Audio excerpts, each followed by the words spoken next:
Okay, this morning we're going to go do a little fishing again. This time back at In-N-Out Burger. I'm going to try using some topwater lures. I think I've got that grasshopper that I used the other day, as well as maybe even a deer hair popper. It's just about sunrise, and we'll be rebroadcasting this later. So do stay tuned. Hopefully we can catch you and maybe catch a few fish and show you what we did today, or yours truly did today. All right. Wish me luck. Okay, we're set up. Gonna bring the 7.5 foot 2-3 weight Echo Ion 7.5 foot 3 Forks Prestige Cabela's rod, the 3-piece that I've been using here these past streams and whatnot. And let's go give it a try. A little windy right out here, and gonna be using that foam grasshopper. Another view of the foam grasshopper. Very simple tie. It's 2mm closed cell foam, just kind of shaped in a kind of grasshopper pattern, and then I tie it down here at the tail as well as the head. Makes a little body, and then I got these silly legs and whatnot.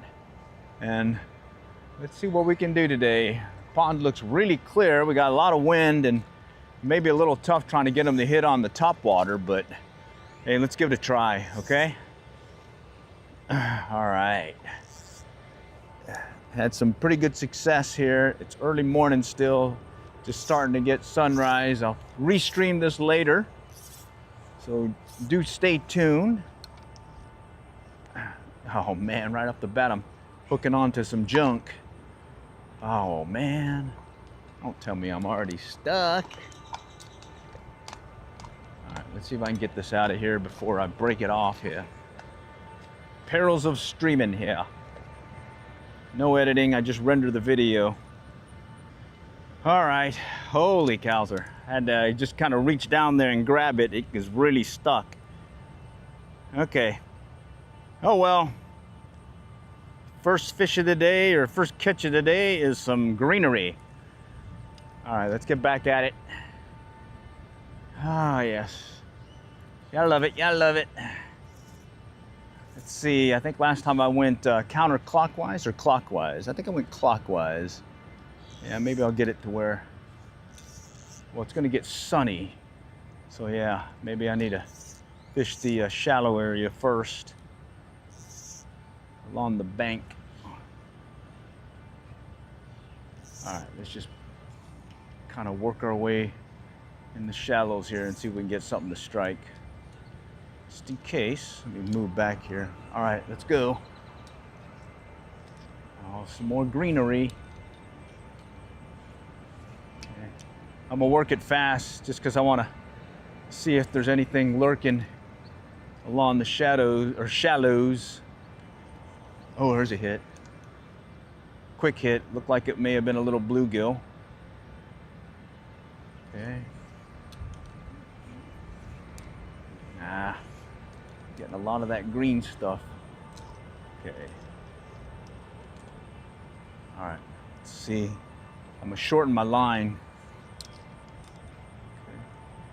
Want to make sure I. Okay. Make sure.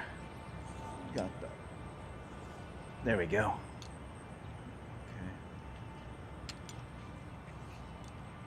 Okay. Let's see if we can get one of these bass to strike here.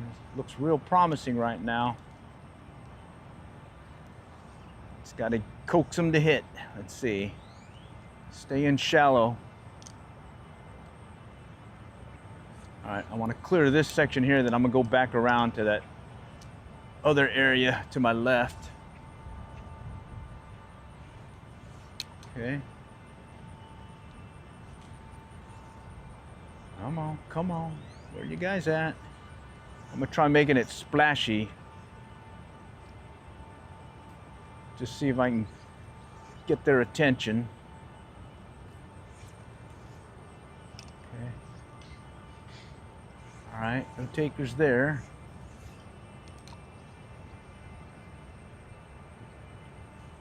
All right, let's just pop it out one more time over here. Okay. All right, Here we go. No? Oh, here's a nice gap. Let's try the gap. Trying to make a lot of splashing motion with the water, or with the fly. See if I can get their attention. So, oh, there we go. There's a hit. What is he? Bluegill. We're gonna start out with a bluegill today. Nice. All right, good start, good start. Oh, I got mosquitoes already showing up too. Holy cow. It's a fat one. Look at that thing. Holy cow. That was a fat mosquito. All right, first fish of the day, bluegale. All right. Okay, let's finish this and then we'll come back around and head out this way. Okay, I want to hit that back area. I think the other day when I fished it, I tended to get more on that side versus this side. Okay, so let's just quickly get started. All right, let's just keep going. Staying shallow, staying near the banks this time. All right. All right, let me pop it ahead of me here. Oh, I see a turtle in the mix. Just a turtle out there. Let's take it right here in the shadow or little hole area. Nope, nothing there. Yeah, the other day I was having problems with my knots. Tried the trilene like I normally do, or correction, the improved clinch knot, and then a trilene knot, and then I switched over to an uni knot, and that seems to be working much better lately. I don't know what it is. Maybe it's just a user error here, because normally those knots really hold well for me. Of course, the trilene knot, I have to double it over. So what ends up happening there is if I'm using a small fly with a small hook eye, it's a hard time to get it to take through the two. Oh, there he goes. Oh, I saw that. Okay, bluegill in the mix, still in the shallowy area. Ooh, this guy's just shaking. Shake, Sonora. Okay. All right. Whew. Nice handful. That works. All right, right in the shallows. I guess we'll just keep going. We'll just work it fast though. Okay. Yeah, it's about 6:30 right now in the morning. Oops, bad cast. Okay. And really wanted to just get around in. I got to do a little mowing, and I think I'm gonna get a haircut too. And then after that, I'll probably rebroadcast this. So stay tuned. This is gonna be rebroadcast later on today. I think yesterday I rebroadcast into the evening around 11 o'clock till about another 2+ hours after that. So today it'll be an earlier rebroadcast, okay? Yeah, I've been trying to stream from my phone as well as through this DJI action camera. And what happens is I got good connectivity, but unfortunately I'm not able to monitor the chat. And then on top of that, what's even worse is my phone will overheat, especially in the heat of the day. And what ends up happening then is I'll lose the live stream right in the middle of it, and I'll have to shift back again to another rebroadcast. So, yeah, so stay tuned for more. And hopefully you can see this trip unfold here at the pond behind In-N-Out Burger here in the city of Allen, Texas. Okay, I'm using this foam grasshopper. There's the In-N-Out Burger. Okay, all right, and we're just gonna work the shallow area first quickly. Just do a quick round just to see what may be lurking here, and then we'll maybe go a little bit slower next time. All right, so just a quick round around the pond. So far we've gotten two bluegill, okay? No bass yet, but cross my fingers that happens here soon, okay? Using the 2-3 weight Echo Ion fly reel and a 7.5 foot 3 weight, 3 forks Prestige, Cabela's Prestige fly rod, which I don't know if it's available anymore. All right, let's pop it to the other side of the greenery. We just kind of do a little shake here and just let it sit. All right, and then you'll just kind of pop it over again, work the edge here. Okay.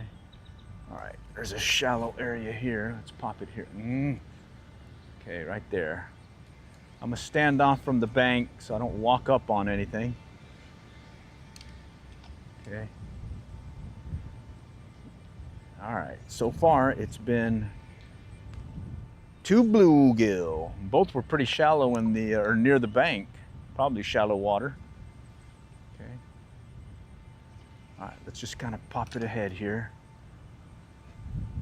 Trying to make a lot of commotion with the grasshopper to get their attention.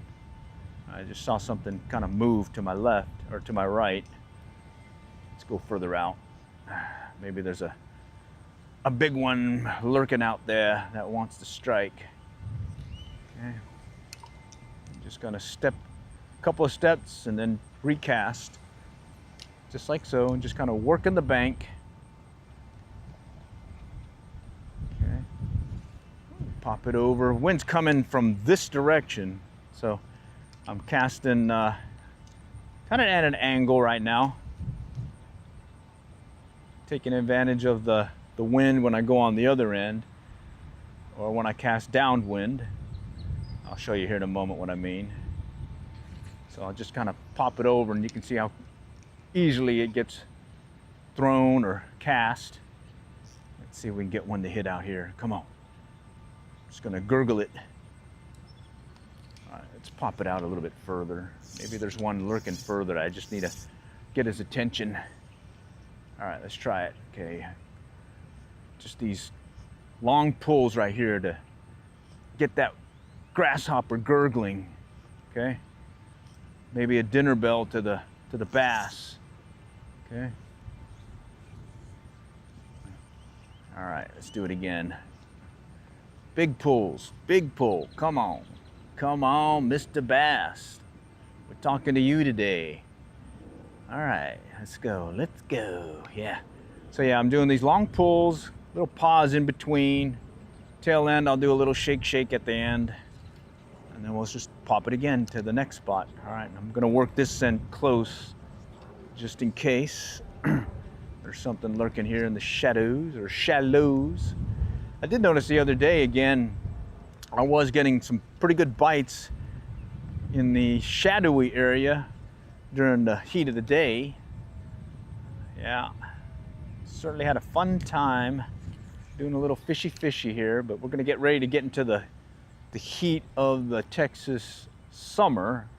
So it may be where I come out and it's gonna be more of the early morning bite or the evening bite, because it's just gonna be too brutal to fish it in the heat of the day. Even though you can catch them, I've done that before, catching them in the heat of the day. But like I was saying, find a shadow area, sort of like its own structure in a pond. So, good stuff. Urban pond fly fishing. Yours truly giving it to you here, live stream and a rebroadcast restream. All right, come on. Oh, let's do it here. Wind is taking it way too close to the greenery. All right, let's just kind of do a little shake. Come on, shake. Let's take it out now. And I'm gonna do those big pulls. Let's see. I wanna see if we can get the glurp, the slurp or glurp. Come on, Mr. Bass, talk to me. Don't just be bluegill today. All right, let's pop it in. Come on. Pause right there. Come on. Where are you? Okay. Let's try it out here. Okay, more long pulls right here. I like that surface turbulence that grasshopper makes as it cuts through the water like that. Oh, right there. Something just rose. Two of them just rose. 3. Okay. Let's see if I can get them to get their attention. No? All right, let's pop it over here. Let's go past them. Okay. Come on, come on. There he goes. Ah, geez, he rolled on it and I missed him. And then I got into the junk, this greenery that really clobbers everything. Let's see if I can clear it real quick and recast. I thought I saw 3 boils. Yeah, I thought I saw, looked like actually a couple of good boils out of the 3. So here, let's let them rest a little bit as I clear the line here from this greenery, algae. This one, look at this. This one's got definitely clobbered the hook on that one. I'm using 4-pound test line, okay?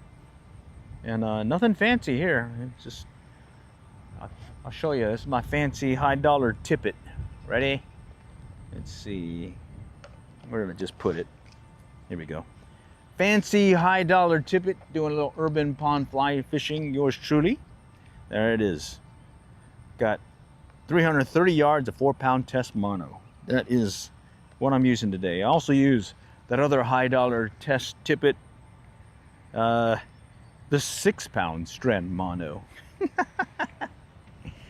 So yeah, budget fishing here. Avid fisherman, I guess not an expert.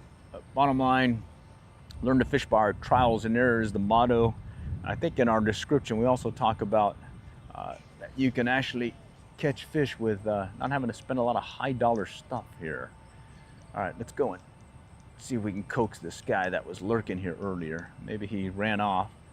Come on, giving you a lot of action, buddy. Let's see, where'd you guys go? All right, let's take it out. Let's take it out, okay? Let's give those big pulls again. A lot of slurpy action here. Right there, that's like a dinner bell maybe to him. Nope, nope. All right, let's pop it out this way. Let's take it out that way. All right, let's sit and get some movement going here. Let's see if we can coax him to come in. Right there, hit that thing. Come on, no. I got you a nice splashy splash. All right. Oh, I got some junk on it. Okay, right here is a culvert that oftentimes there's something lurking in there, like a nice bass. So I stand off from it just to make sure I don't spook anything. And we're gonna kind of edge our way up above it and cast into it and see if maybe we can coax one to strike. Starting to get to the more shallow end of the pond here. Okay. All right. Big pulls. Let's see if we can do a little dinner bell sound for these Mr. Bass who may be lurking over here in the little culvert area. Come on, come on. No. Okay, we'll let it sit a little. Okay. A little sit there. Let's go back over here to back here to the left. Okay, nothing close. Okay. Let's pop it into this gap right here. All right. Sometimes there's one lurking right here where it enters into the little culvert area. You know, I should put on my polarized glasses. It's starting to get sun enough that I can take advantage of it and maybe see the fishy before he strikes. All right, there we go. That's better. Okay. All right, I kind of see a little bit better in the water right now, but we'll find out here in a moment when I get to this shallow area. Okay. All right, no one wants to play this morning. Holy cow. All right, let's come over here. Okay. Walk it up close and get, oh, come on. I hit it, the bank or the tree. It's a high bank here, or trees, as well as the bank slopes a little. Let me go down this way. I want to do those real, make a commotion with this fly. Trying to do the little dinner bell sound for Mr. Bass. Okay, I see something Looks like it came from the left toward it. I saw a slight hump in the water, like a little V-wake. Okay. All right, let's try it again. Okay, I'll let it sit. Long pull, long pull. Come on, let's see it. Who knows? There he goes. Ah, jeez. I had him. That looked like a bluegill, the way it hit. Man. Yep, and there's just all this greenery again getting in the way. Holy cow. He slammed it. He slammed it. And look at this. It's all green. Maybe that's why I missed him. Took it right into the greenery and then got the hook clobbered before I could set the hook in time. Excuses, excuses. I'm coming up with excuses. User error. Bottom line, I didn't hook them. All right, let's do it. Let's do it again. All right, let's move back and continue with this long pull twitching action. Let's go back out there again. Okay. Take advantage of the wind and I can work that section over there casting. Okay, come on. Let's do it. Long pull, long pulls. Come on. Okay. All right. No. Okay, so here it's shallow, so I'm gonna actually cast out further into this back pond area and see if we can get some commotion going right out there and bring it in. Okay. Let's see if there is something willing to strike here. Okay, and I'm standing off about 10, 15 feet from the bank. Just kind of clearing the water in front of me before I start casting over it. Oh man. Yeah, now I gotta walk up there and I'm gonna scare every fish. Holy cow. Got me one of those greenery. Call everything greenery. Okay, let's get that off there. All right, let's move back. Get situated here. Pop it out again. Okay. Let's see if something's lurking up close. All right, let's pop it out this way. Okay, I can see in the water. Don't see anything coming up behind it. Okay. All right, come on, come on. I'll work it a little bit slower here. Okay, trying to get it through these little pockets, little opening in the greenery. All right, let's take this one out now. See if we can go across here and coax one up. Let's see if we can call one of these big bruises. I know there's at least a couple of nice ones in here that need to be caught this year at least by yours truly. All right, we're gonna work this other bank here in a moment and we'll just kind of see what it's like. Okay, let's pop it out again. Better cast than that. There we go. Actually, I want to cast it out further. I got room on my back cast to do this. Okay, there we go. That's better. A little bit further out. Okay, I'm gonna let it sit and I'm gonna do those long pulls. Come on. A lot of commotion on the surface. It's like dinner bell. Come on, Mr. Dinner Bell. Get Mr. Bass to show. Come on. Where are you? Where are you? All right. I get it. Okay. Let's keep going. This little popping motion here. Oh, something just moved. Something just kind of moved in. Off to the left, I saw a little wake coming by. Good sign, that's a good sign. All right, let me take up some of this line. All right, I'm seeing some more movement on the other side too. All right, we'll be there. We'll be there. All right, it's going. Oh, I see one. I think. Oh no, it's a rock. Man, I'm starting to see stuff here. Okay. It was a rock. A turtle. Nope, we don't want the turtle. Okay. Don't want the turtle. Okay, we're in the shallow end of the pond here. And I'm not seeing much movement at all. All right. Just kind of slapping the water with the fly. Seeing if I can coax the dinner bell sound to them. All right, let's go over here. All right, let's work this end. Okay, I'm just gonna drop it right there. Start out with a pause, and then longer pull. No. Okay, let's pop it out here. I think I just saw something moving. Come on, come on. All right. Oh, there he goes. Something swiped it. Ah. Didn't quite hit it. There he goes. That's a bluegill. That's your classic sound of a bluegill hitting your papa, or in this case, grasshopper. Okay. We're trying to call up the big guys today.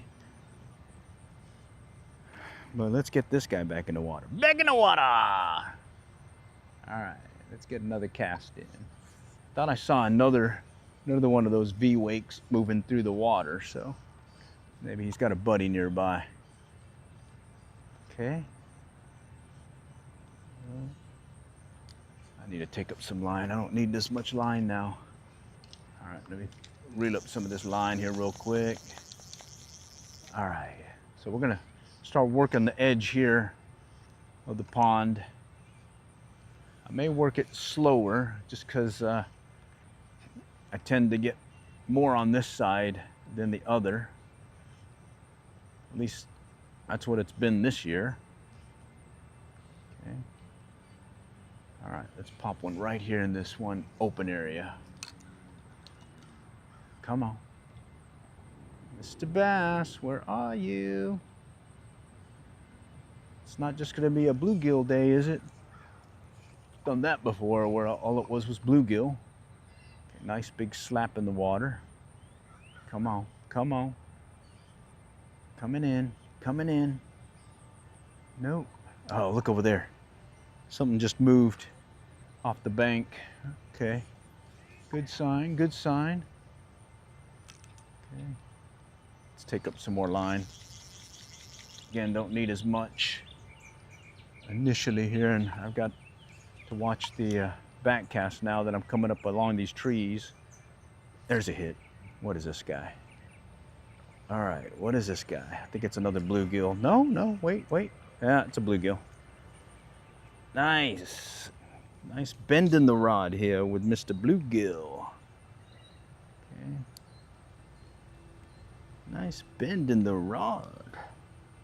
All right. It's not just gonna be a bluegill day. Let's make sure. We just gotta keep going. Gotta keep going. Ah, right there. I told you I need to watch my back cast. All right, let's see. Did I lose it? No, he's still on. Okay. Let me do a little side casting here just to keep it out of the trees. Okay.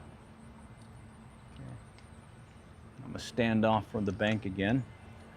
And here I'm just gonna kind of work it off shoulder. Just kind of flop it in there. Let's see if we can coax another one of these guys to strike.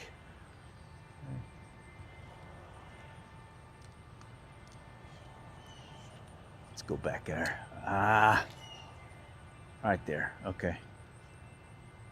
Got a little too close to the greenery, and I was worried I was gonna snag it. All right, let's go back here just in case. Who knows? Maybe one snuck up behind me. Okay. Who knows? Maybe one snuck up behind me and wants to play now. All right. I'm gonna keep this commotion going. Let's see if I can keep that commotion going so Mr. Bass and Mr. Bluegill know that I'm here. Okay. There's one chasing it. Came up right behind it. See if he'll hit it. Denied. He came up right behind it. Just briefly. Just did a little look-see. It's like, what is that? Then he denied me. Okay. Let's try it again. This little gurgly sound here. Nice popping sound there. A little gurgly, gurgly, pop, pop. Let's see if we can get one to pop here nearby. Just gonna slowly work my way over. Working the shoreline here. See if we can get one to, oh, look at that, right there. You seen that? Right across. Something chasing something in the shallows. I suspect that was a bass. And who was there just a moment ago? Me. So maybe that's the dinner bell sound. They're starting to come in. We'll find out here in a moment, okay? And what they'll do is they'll do like a little circle around the pond. So maybe they'll make their rounds and eventually end up where I'm standing. Okay. But let's keep at it. Persistence is the key. And here, not a bunch of fancy fly casting. It's just really just get that fly in the water. Short cast. Checking it out. On occasion, I'm taking it over here to the a little bit deeper or a little bit further out. Okay. No stealth here either. It's just mainly, let's get that fly in the water, get that noise going, and give them something to target. And in this case, something that's simulating, well, it's a grasshopper pattern, but I think it simulates more of maybe a bait fish struggling in the water. Of course, that crackleback works really well. Oh, wait a minute. Let me see something. Okay, we're good. Yeah, we're good. Okay. That crackleback works really, really well in this environment here because I can fish it slow and it sinks slowly and kind of hovers at times right in the money zone where Mr. Fishy may be lurking. All right, come on. There's got to be a bass in here. I've seen him. I've caught him. Come on. Where are you at this morning? Okay. This is certainly different. I would have thought they had at least a bass so far. So far it's been bluegill. All right. Mr. Bluegill. Okay, staying up higher. Got some junk on it. Okay. All right. Let's let it sit. Come on, come on. All right, let's go a little bit further out. Okay. Okay, so far it's been slow action, I'd say. I think 4 or 5 bluegill on the grasshopper pattern. Come on, come on. And I was hoping for the early morning topwater bite for these guys to be striking. Okay, it's just, well, persistence the key. Let's just keep going. Let's see what happens. It's only been about 30 minutes or so, so we can go on longer than that. Come on, come on. Okay. All right. Here I'm gonna cast it out a little bit. See if I can do those long pull cast right here, or long pull retrieve. Maybe there's something lurking down here. Come on. No? All right, I'm gonna step closer. I'm gonna take it right down the bank here. See if something's in the shallows right along the bank. Oh, okay, let's go back further out. A lot of times they'll run a few feet over to hit this thing. So you don't have to be right on top of them to get them to hit. That sound is an attractant, and they're going to come hit it, or come to it, and then they'll see it and hit it. So I am surprised I'm not getting more of these stripes that I was anticipating with this particular lure. Come on, come on, let's see what we got here. Let's go. Let's go. All right, let's work this one edge here. Just slowly, methodically making my way over. Seeing if something is gonna hit, and I'm looking for bass right now. Really targeting bass today, because usually the morning bite is good. Okay, let's see if it is good or not. All right, let's pop this one out. All right, do some long pulls. All right, come on, come on. Come on, come on, Mr. Fishy. Okay, I'm gurgling nicely. All right, let's drop that one there. All right, we're gonna start working this stretch here. So not too long ago, I'd say in 3 to 4 weeks ago, this place was just clobbered with a bunch of that greenery everywhere. Just very hard to fish it. Now it looks like it's kind of tailed down a little. Got more open water to fish along the bank area. All right, so maybe we can coax something else to strike now. Come on. Yeah, I may switch over to that crackle back here in a moment. But first I want to finish out fishing the a once around with the foam grasshopper. Okay, let's go back here.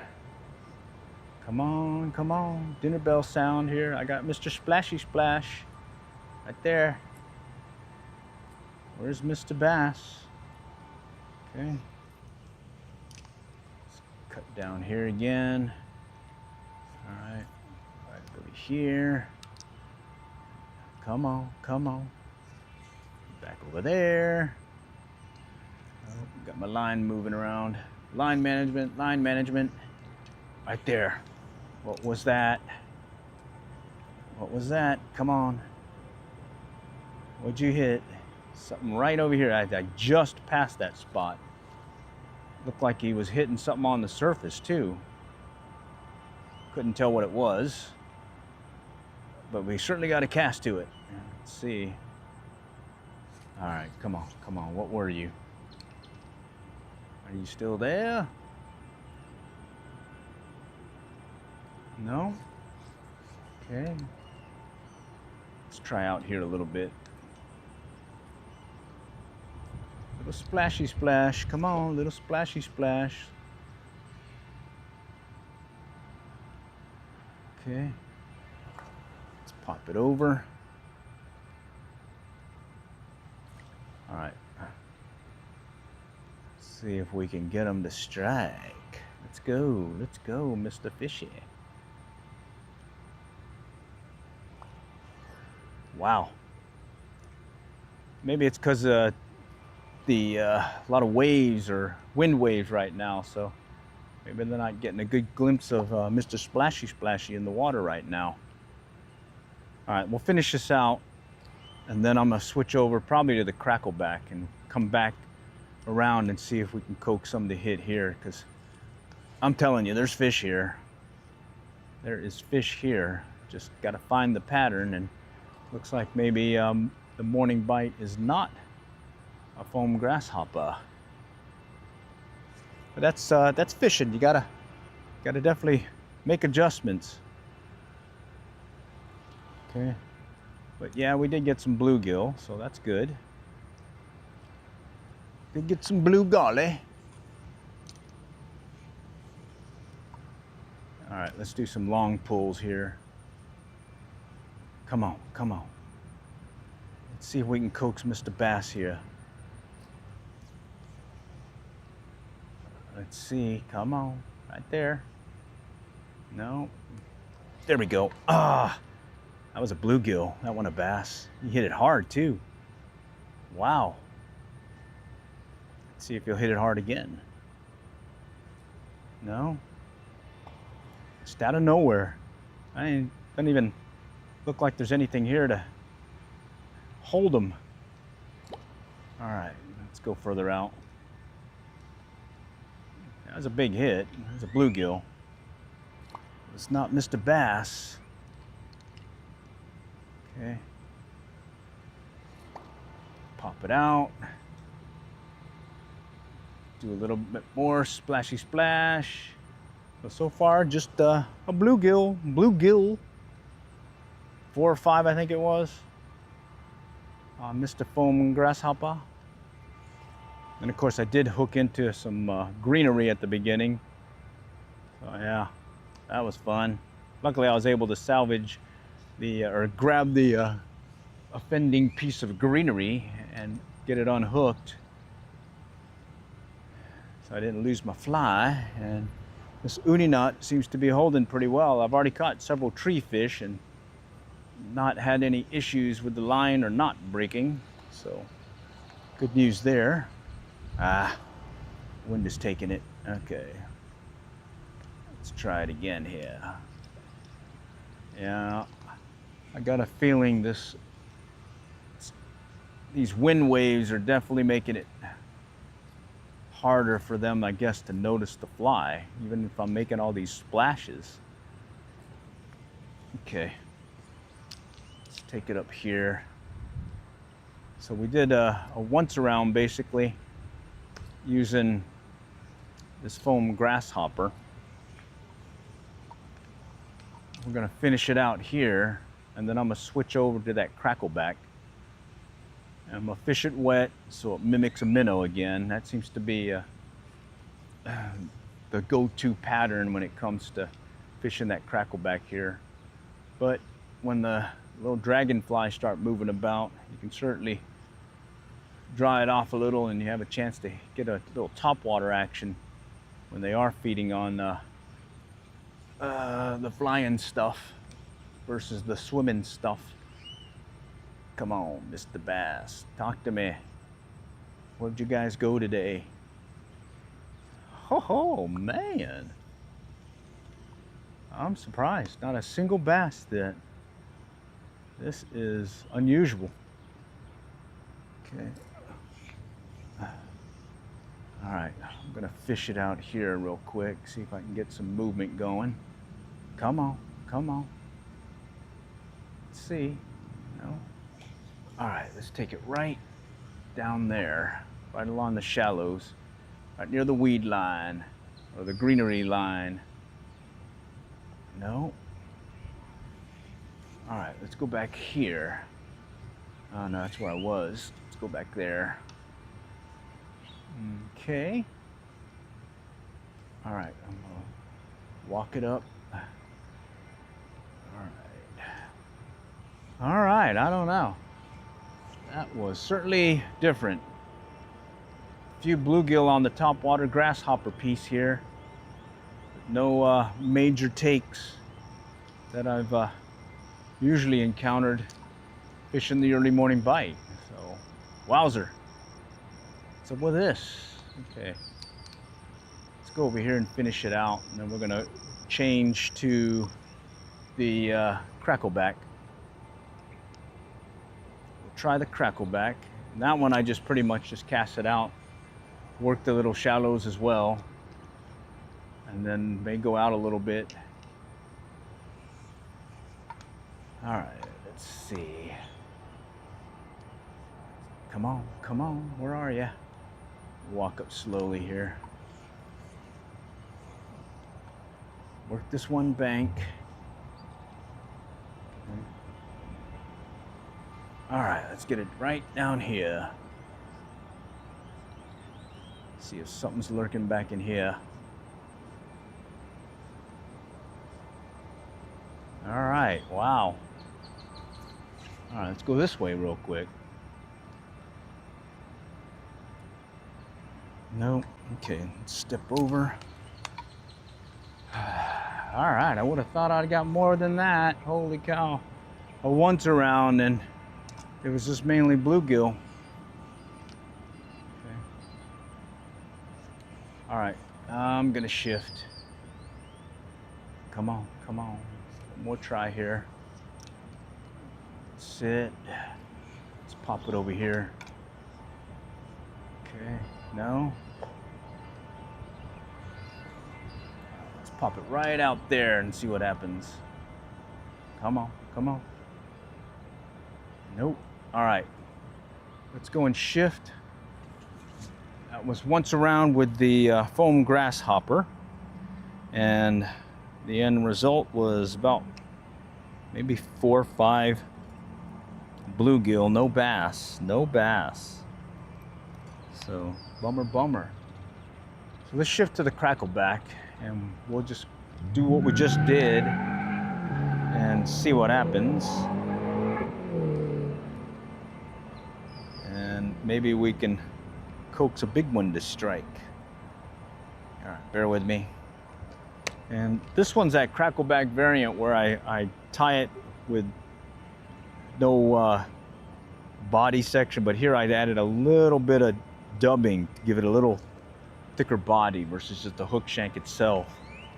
I found that it was working well for bass and bluegill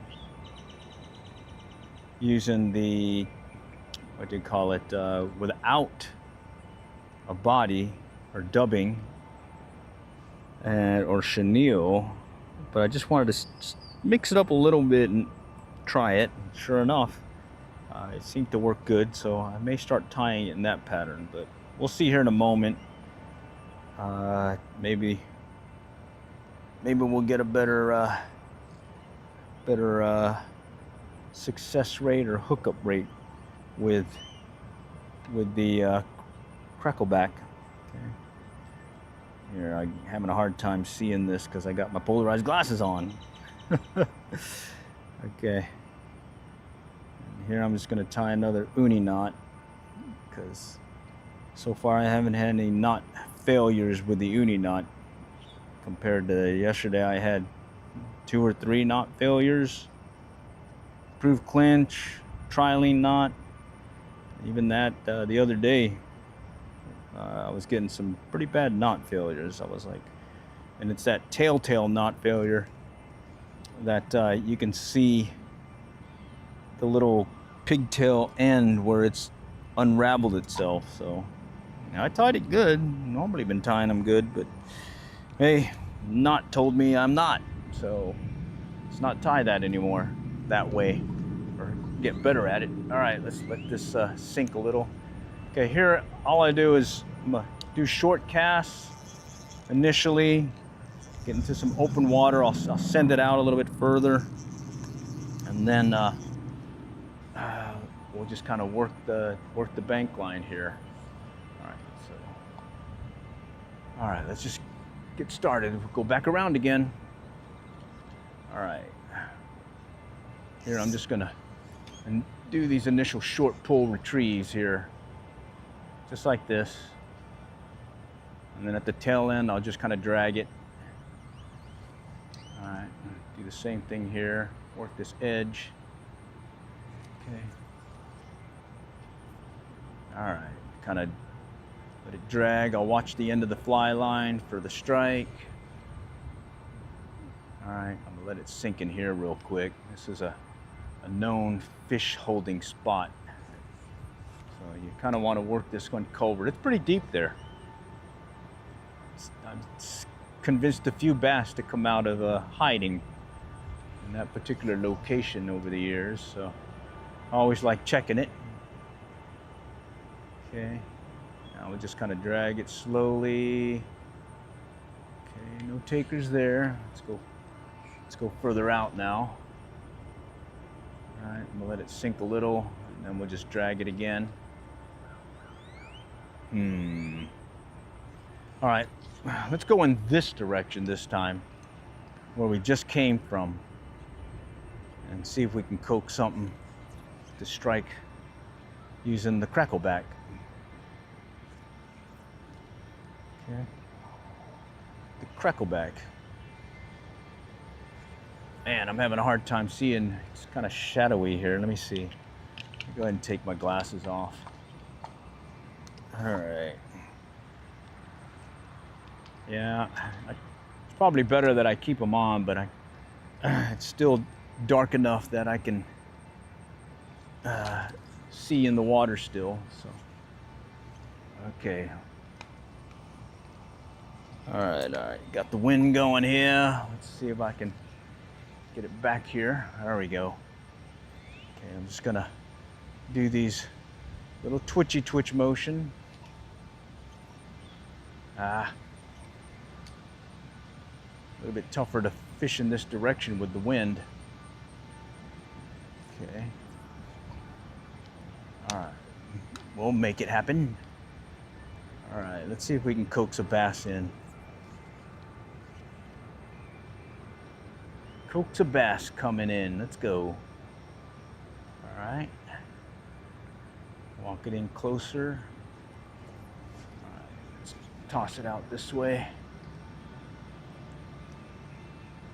Maybe they need something more fish-like versus bug-like. I did like all that commotion that little grasshopper was doing. Let's move up here. Right over here. Okay. Okay. Work it in close. I had that one hit over here. It was a bluegill struck it. Okay. Let's go out a little bit. Did see that one chasing something in the shallows. So that was promising. Okay, come on, right there. All right, let's do it again here. Okay, just gonna do these twitch action, covering the water quickly. All right, get a better angle here. All right. Okay, let's see. Slim pickings so far. No bass, just bluegill on the top water foam grasshopper. Take it out a little bit. Come on.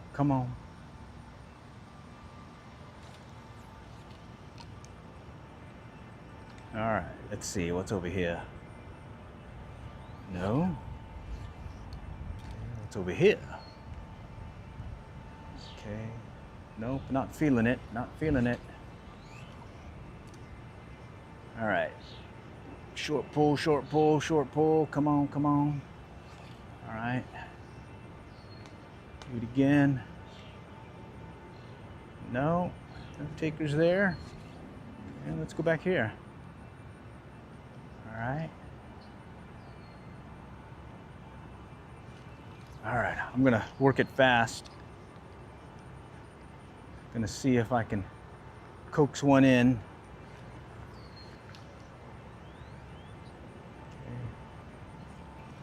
Okay. Where are you guys? Guess that's fishing sometimes, you know. All this water looking really good right now. All right. Okay. Shaking. Let's go. Okay. Slow drag. Let's see if we'll get them to strike from there. Okay.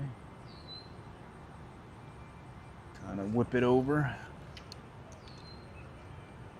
Yeah, I'm working it a lot quicker than I normally would, but it's been slim picking, so I'm kind of scouting the area quickly, trying to see if I can locate maybe where one might be.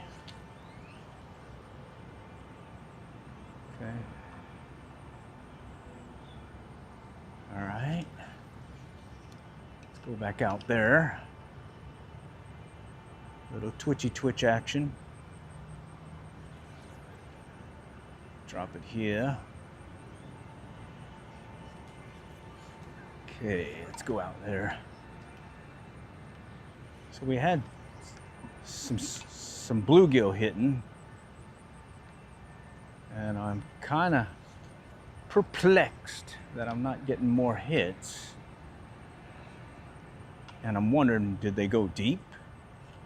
And do I need to switch to maybe an indicator now? Which I'm surprised, because I thought the early morning bite, they would be more active on the surface. Ah, bad cast. That bird over there. Heron. Had one of those guys following me the other day, wanting what I was catching. Over there at, I think it was the pond over there at Caruth Park. That was fun. All right, come on, come on. Let's see what we got. Getting back to the shallow area. Got some bugs flying about. Okay, I just saw something move to my left. Let's see if we can coax them to strike. All right, let's go further out. Got more mosquitoes here too. Bummer. Mosquito City. All right, here I'm gonna put my polarized glasses back on. Now that it is starting to get lighter. Where are you guys? Okay. Don't know where I put my polarized glasses. Oh, here they are. Got a bunch of pockets in this vest. Bunch of pockets. All right. Let's get them on. Let's get it on. Let's get it on. All right, Mr. Fishy. Ready to play. Come on, come on.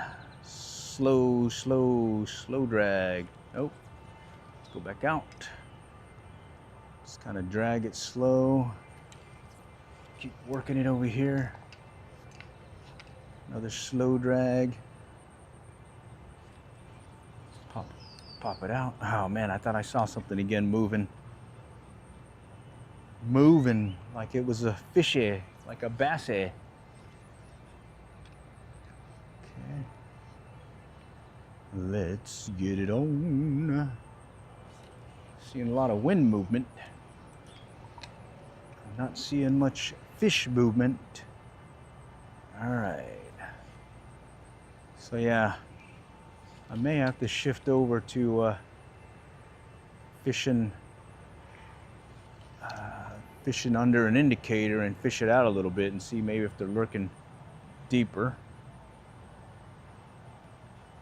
Sometimes I can run into some bluegill that way and the bass. All right, there's something that just moved.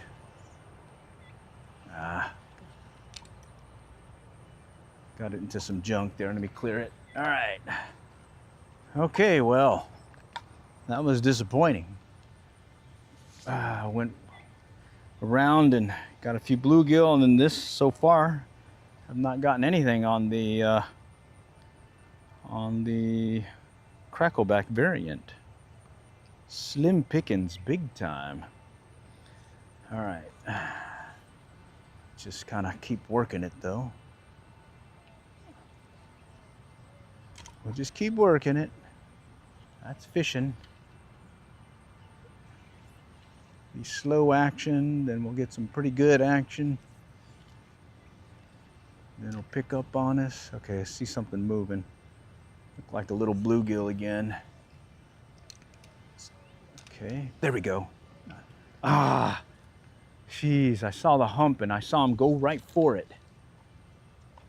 What I'm worried about is I think I had some junk on it. Yeah. Dang it, he went right for it. I saw that, and that may have been a bass. Let's go back out, see if he'll do it again.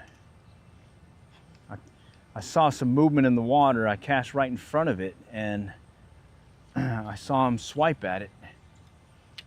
That was your classic take, where you're targeting some kind of movement on the surface, and he struck.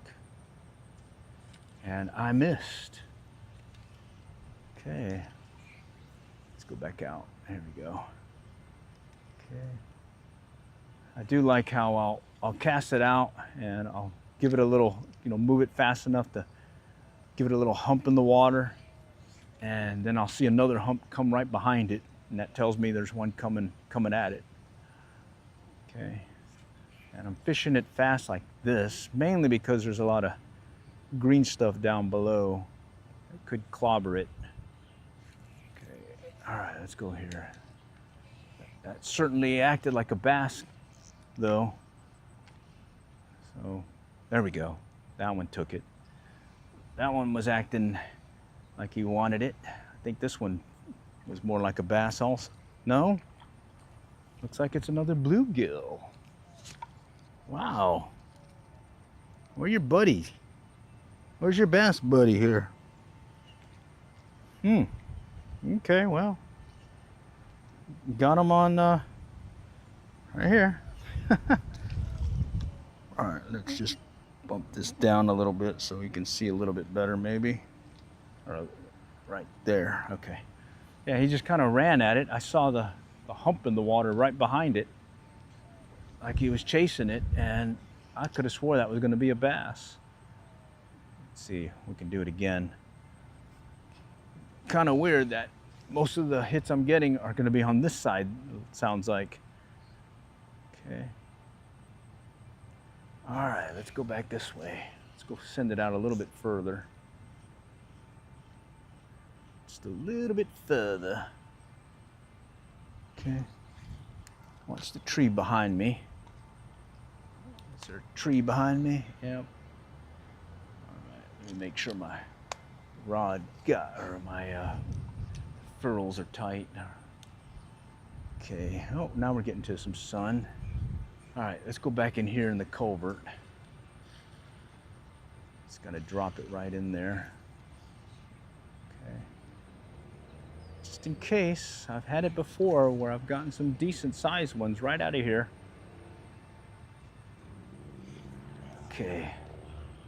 Let's see if there's one lurking right here in that gap.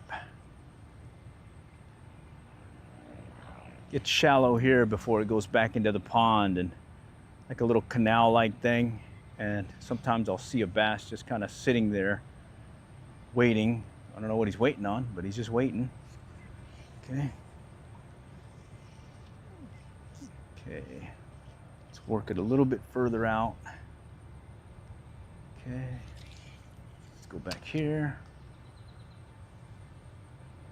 All right. Just kind of working it shallow. See if we can get that bass action going instead of bluegill today. Send it out a little bit further. Okay. All right, come on, come on. Maybe it is strike indicator time. Let's go out further. It may be deeper, I guess, for whatever reason. All right. Yeah, this is still pretty up on the water column here. Let's go over here real quick. I'm gonna switch out. I'm gonna put on probably a near deer, a little jig fly hook, and put it under indicator and fish it out deeper just to see. Before we go there, here's a spot where I spooked 3 of them. Some grass on it. They were right in here when I walked up, and one of them actually swiped the foam grasshopper. Oh, there we go, it's clear. Okay, so let's see if we can remind them that we're here still. Okay. Come on, right here, let's see ya. Nope, not seeing them. Okay. No, not yet. All right, let's go out. Let's stick with this one for a little bit longer. I want to work this shallow area before I put an indicator on. give this side a chance with the crackleback. Okay. Come on, come on. Okay. I'm just gonna cast in front of me and see if I can maybe catch a glimpse of the fish before he strikes. All right, come on, come on. All right. Okay, right there. So over the years, these trees have definitely gotten bigger. When I first started fishing it, there weren't any trees and they planted them. And they were small and now they're bigger. Just perfect size to catch my back cast. If you know what I mean. It's when you hear me, oh, I got hooked. That's usually what I'm hooking, is one of those guys. I do look back behind me just to make sure it's clear, but sometimes you just forget in the excitement of the action. Of course, there's slow action this time right now. So slim pickings, I call it. But we'll work it. We'll work it. Been a lot of times where I've gone out and it's been like this, kind of slow, and then bang, I get a nice one. And that just makes the whole trip. All right. Okay. Working it slow, working it slow. Kind of working the upper part of the water column here. Okay. Let's pop it over. Okay. We'll see if we can locate those bluegill that were, okay. See if I can locate those bluegill that are out deeper usually. All right, let's get past this stuff. I see an opening here. Let's pop it right in there, okay? All right, right around this little drop-off bank area. See if something's lurking there. Let's go back out again. All right, try it again. And back out again. All right. No takers, denied. All right, we'll try over here real quick, and then I'm gonna shift over to that indicator. Okay, let me pop it out this way real quick, right there. Okay, I'm gonna let it float a little twitchy motion. All right, let's go. Okay, so did it twice now, went around basically, and looks like the fishies aren't in the shallow area or even chasing anything. So what I'll do now is I'll shift over and see if I can locate them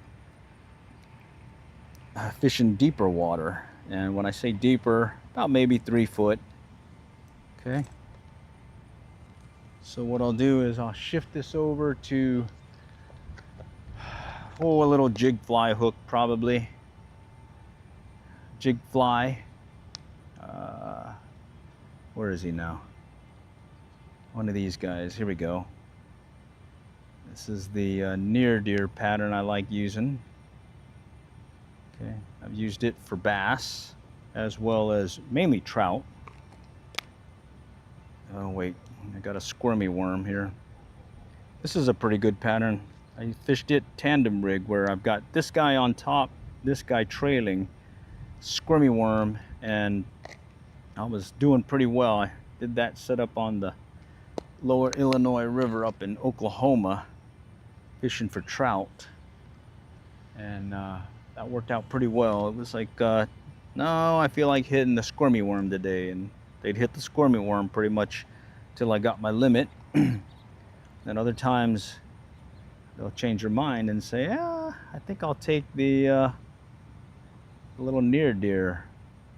Okay, so here I'm just going to tie this on real quick. Come on, right there. Having a hard time seeing it. There we go. Okay, let me get my hands free here. I'm gonna stick with that. Oh man, something just jumped to my left. I'm gonna stick to that uni knot again, because that seems to be the knot that I'm able to maintain some good knots this time. So let's just make sure that we're good again. All right, so okay, just got to get the line situated here. All right, there we go. 1. Let's go with, I think 4. We'll go with 4. 2. Let's go with 4. Come on. 3 and 4. So you'll see that how I tied it, and if it breaks off, hopefully it doesn't break off at the knot. Okay. All right, one more. Come on, one more for good measure. Right there. Okay, so we'll just kind of pull up on it and bring it up here. Get it tightened. A little lubrication. All right, that's tight. That's very tight. All right. Uni knot. Yeah, I saw this one video where someone was talking about the uni knot and said, hey, that's the only knot you really need. You can use it for attaching your backing to the reel itself with an uni knot instead of your arbor knot, and then you can attach everything else together on your rig using the same dealie, the uni knot. But I tend to use the improved clinch, the tri-lead knot, the uni knot, and then a blood knot, or also called barrel knot, for all my knot tying. There's some other knots that I'll kind of keep handy, but those are the ones I typically go with. All right, 3 foot under the indicator, a little jig fly hook, the near deer. Okay, and I'm gonna just kind of shake it over here by the shallow area. Actually, it's not that shallow. It actually drops off pretty good here. There's a little, I don't know, ridge line thing. But let's get over here by this culvert. Maybe there's a bass over there lurking by the culvert, and I can coax him to hit. Okay, because this thing will definitely take some bass too. All right, let's see. I'll give it a little shake too, just to give it a little action. But a lot of times, just the wave action is enough for the little bluegill and whatnot to strike it. Okay. Okay, it looks like there's a slight quiver there. Okay, come on. Let's see if he's there. No? Come on. No? All right, let's go here. A little bit further out now. I'm gonna let it sink. Okay, let's watch him. Let's see. Sometimes just sort of like a dead drift, like I do when I'm fishing for trout, is all it takes. I don't really want to hit something that's moving fast. Instead, it's this little, just let it sit. I'll hit it. We just got to find them now. Okay. I'll start here, and then I'm going to move further out that way and cast. Just trying to try this spot here where I know there's some structure. All right, let's get it out. Okay, a little bit further out. Let's see, let me get a better angle with the sun. Okay, let's do a little twitchy movement here. Come on, where you at? All right, make sure there's no tree behind me. All right, let's go out that way. No tree, man. Okay. All right. Just kind of slowly bring it in. Slight twitches on the way. I'm just gonna sort of scouting the water, looking for where they may be lurking. Sometimes they end up hitting the strike indicator. It's kind of funny. Okay. All right. No takers there, so let's go back out. Let it drift in a little. Come on, come on. Shake, shake, shake here. Where are you guys at today? All right, let's go back out again. All right, let's see what we got. A little shake, shake in here.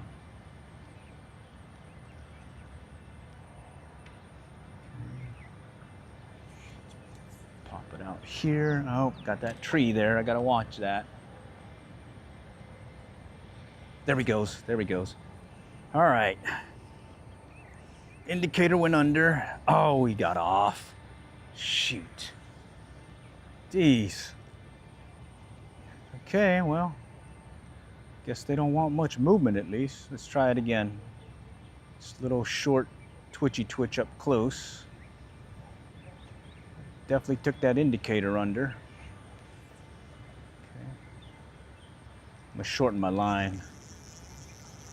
Shorten my line just a little bit. Okay. There, nope, nope. I thought it was going under, but I think I hooked onto some greenery. Some of the vegetation down below. Okay. All right, take it out. I gotta watch this tree behind me. Come on, tree. Don't fail me now. Okay, let's see if we can get them to hit again. Slowed down the fishing action this time. Definitely was expecting a more bigger bite. Okay, I think I'm hooking into some greenery. Let's get that out. Oh, let's go out this way.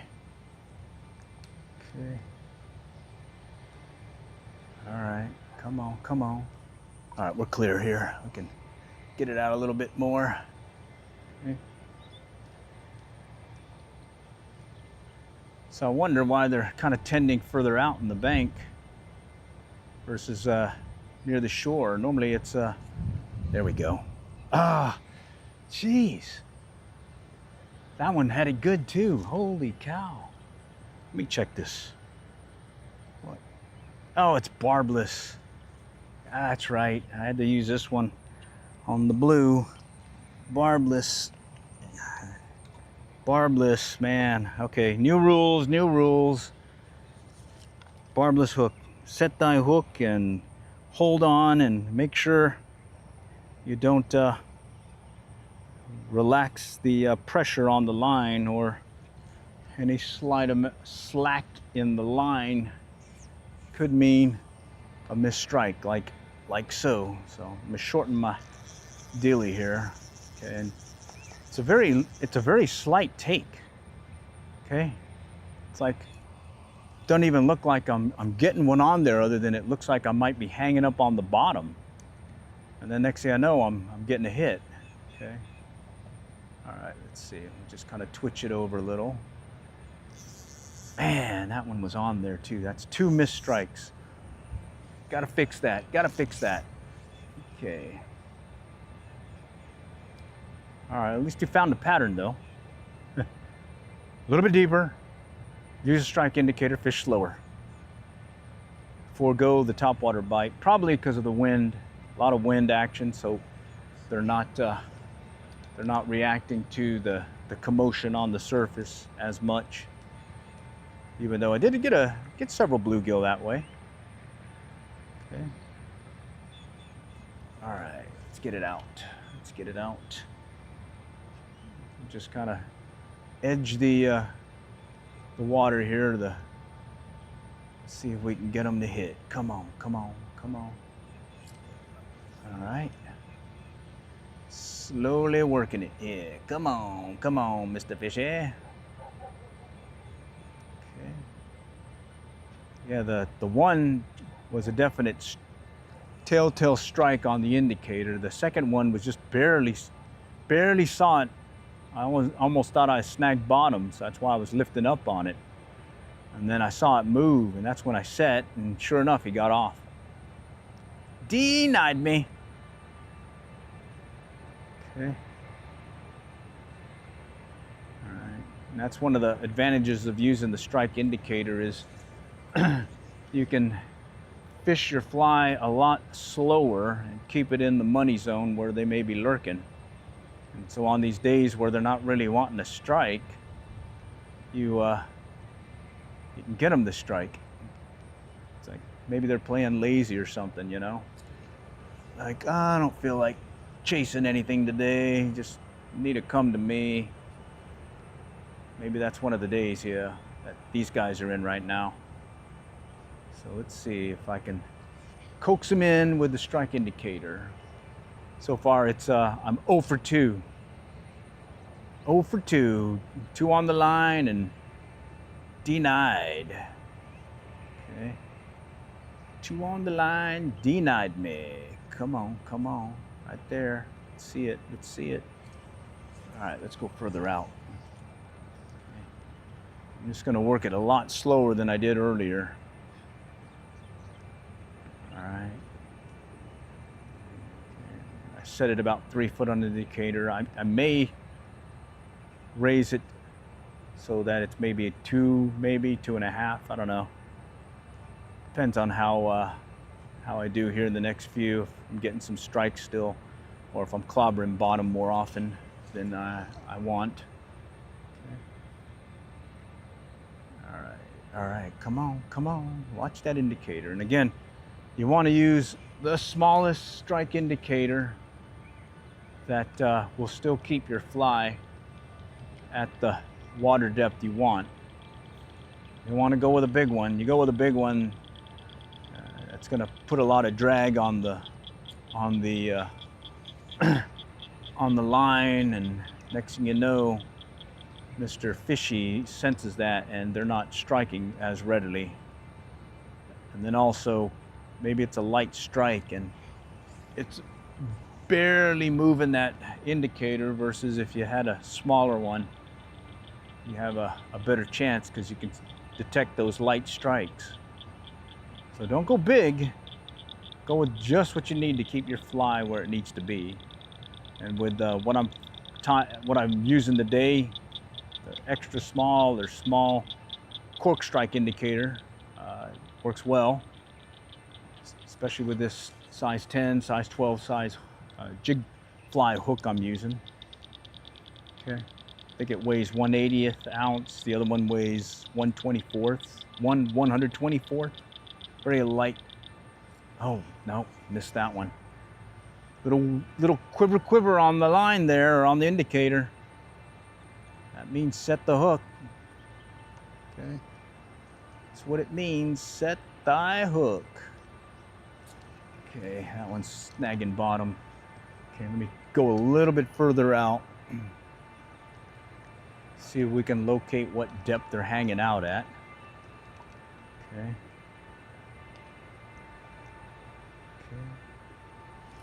All right, let's keep going. We'll work our way over. Over here is a little fish attractant.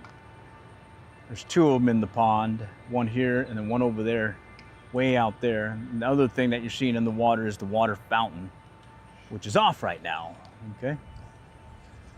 But when it's on, it definitely sprays a lot of water, gives a lot of water movement. So, but right now with all this wind action, I don't think it needs too much movement. Okay. All right, I think I may have to up the indicator because I'm starting to snag bottom a lot quicker as I get closer into shore. Okay, come on. No, yeah, I'm snagging bottom there. Let's go further out. Oh, maybe they're out further. And I just need to remind them that I'm here and that they want to play. Okay, a little twitch motion here just to give it some action. No? All right, let's go back here. By the fish attractant. Okay. Just a little, I'm gonna let the indicator or the wind move the indicator. That should give it enough action. I'll just kind of let it drift along here. Okay, there we goes. Ah, geez. Okay. Let's go back out. Let's do that again. I'm gonna let it drift along he took it under, and I set the hook and didn't get him. Okay. It's indicator day versus the other thing we were doing on top, and as well as a lot of casting. So it'll slow down in the action, but hey, it's what we do to adjust. Okay, I think I'm snagging bottom here. All right. Okay. All right, let's get ready. Come on. That one took it, and I should have had that one too. That's 3 now. 3 strikes. Okay. All right, I'm watching it. I'm watching you. No. Okay. Let's go over there, right by all that greenery. See if I can drift it right in there so it gets up near all the vegetation. See if I can coax one in. All right, wind is definitely kicking up, and I'm gonna let the wind do the action in the fly. Okay. No, that one. I think I hooked into some of that green stuff. Okay. Let's go ahead and let it coax its way into the greenery. Little jiggy motion here, or twitch motion. I think I'm stuck. Yeah, that one's stuck. That's not it. All right, let's go this way. Let's try this retrieve, or this drift. Okay. Come on. Yeah, definite slower action today. Okay. All right. Much slower, like the rapid fire catch and release, catch and cook deal here. Well, I'm not cooking them today. Just catch and release here. Okay, there he goes. That one I saw him barely tap it. Did a shake sonora on it. What is he? Mr. Bluegill, we found ya. I got ya. Oh. All right, we found him. That was it right there. It's a slower, much slower action fishing under indicator. All right, much slower, but hey, it works. Sometimes you just got to figure out what to do. In this case, had to make a little change. Okay, let's see how deep I am. Oh wow, I'm pretty deep. Let's go ahead and drop it a little. Okay. Yeah, so I started out top water, got a few on the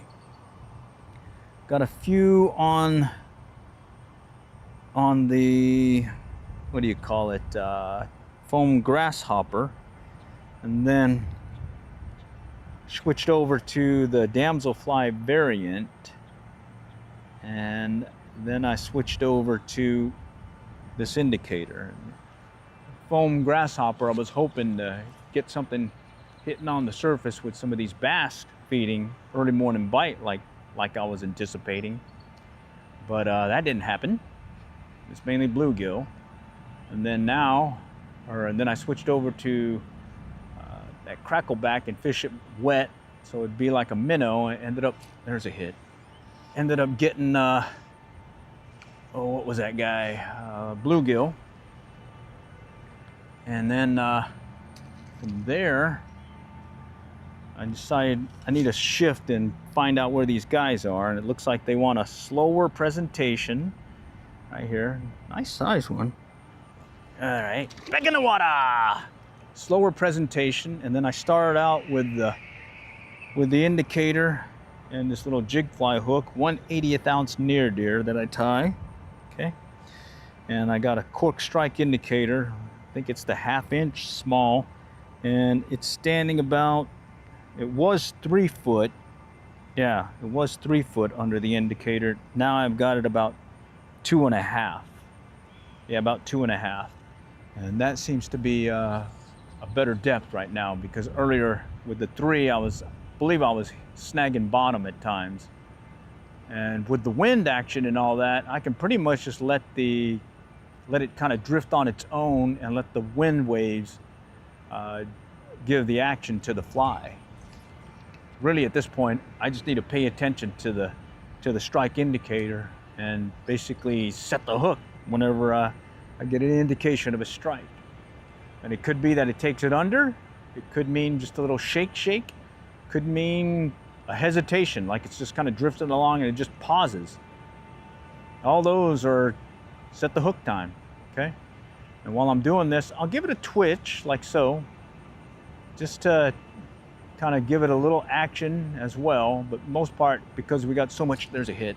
Ah, oh man, I missed that one. It was a slight wiggle, okay? So for the most part, I'm letting the wind do the work with the occasional twitch of the rod, like so. And you know, fishing on the indicator, it's like fishing under a bobber, okay, but it works, okay? You know, I think some of the fly fishing purists don't like using a strike indicator. I use it. I use a strike indicator as well as I use the line itself as a line indicator. But in the case of a strike indicator, the reason why I use it is I can just kind of pause like so and just let the fly move through the water right under that indicator and stay at that depth that I want. Oh man, I think I'm getting some ants. All right.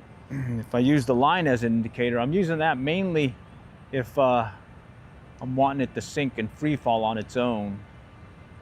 But for the most part, I'll use this strike indicator like I'm showing you right now. So let's see if we can get back on this side real quick, just to see if we can locate where I miss those other ones before we go back this way. There's a couple of spots here to my left that tend to hold a fish or two. I'm just surprised I didn't get any. There's a hit. Ah. Ooh. Ooh. Ooh. All right. Let's see if I can get him this time. Okay. That one was a slight shake on the indicator. Very slight shake. There's a hit. That one hit. That one took it under. That one took it under. All right. All right, so yeah, slim pickings with the beginning, but we're starting to find a pattern here. And that pattern is strike indicator and a jig fly hook, in this case the olive near deer, catching some blue gully and setting it about 2 foot, slightly 2 foot under the indicator. All right, right there. Yeah, love that shake, okay? Shimmy, shake, buddy. All right, let's see if we can do it again. Okay. Just do the occasional twitch here. Watch for that indicator to tell us there's a fish on the other end, okay? Yeah, and that one hit it just barely, and then he took it under, and that's when I struck. All right, let's go out and just a little bit more and see. Okay. All right, so that's 2 under the indicator. All right, we found a pattern. That's half the battle, finding the pattern. Let's just see how long the pattern sticks before we have to change tactics again here. Okay. All right, that's staying.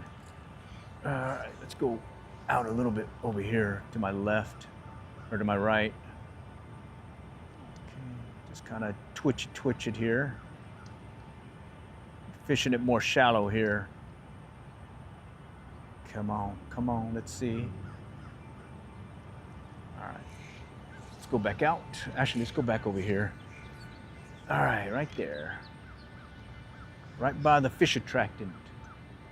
It's one of those ones that's made out of PVC. It looks like a spider, or more like a jumping jacks, little whatever jumping jacks toy, but with a lot more things sticking out. Yeah, they put one here, and then they put one way on the other end by the point. I think I'm stuck. Okay, that one got some junk in the trunk. All right, let's get this out. I'm gonna move over to my left here in a moment, see if anything's lurking over there. Okay, we had some hits on this side. Now we'll go try over here in a moment. Okay, there's a tap. Ah, Jesus. Oh, okay, okay. Enough of that. It was a shake, pause, and I surely thought I had him. Okay. He was giving me the shakes. Okay, there's the wind waves. More wind waves. There's a slight wiggle to it every now and then, but I can't tell if it's really a strike or not. All right, let's take it out over here near that greenery. Okay. Let it drift in a little. Okay. So yeah, the action, well, it's not as fast action as I'd like, but now that I found a pattern, I could do this for hours. Yeah, I definitely prefer hooking fish versus not catching anything. Okay, this one's acting weird. It may be dragging the bottom. Yeah. All right, let's go back here. Maybe dragging bottom. Okay, here I'm just going to take advantage of the wind and let it drift it. Let the wind do the work. My job is basically to set the hook. I think that one's stuck on something. Okay, let's go back out again. We'll go fish this culvert thing here in a moment. See if there is something still lurking in there. Okay. Come on. Let's see if you're there. Where are you? Give it a little shake too. Come on. Okay. All right. No, that's acting. It's acting like nothing on there. Come on, come on. That one looks like it may be snagging bottom. Yeah. All right, let's pop it over here. It's a shallow hump over here. It'll kind of hump and then go into the culvert. You want to fish basically both sides of it. So we'll start on this side and see if something's lurking. Okay.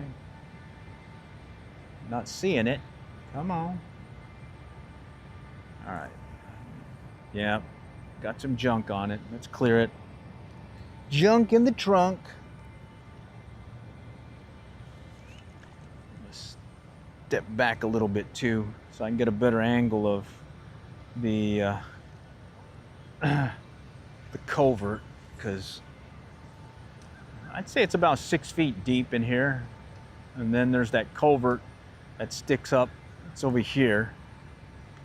And usually if I can kind of get my fly in there, if there is something lurking below, I might be able to get his interest. Okay. All right, let's just kind of keep twitching it just ever so slightly. See if he'll come and hit it.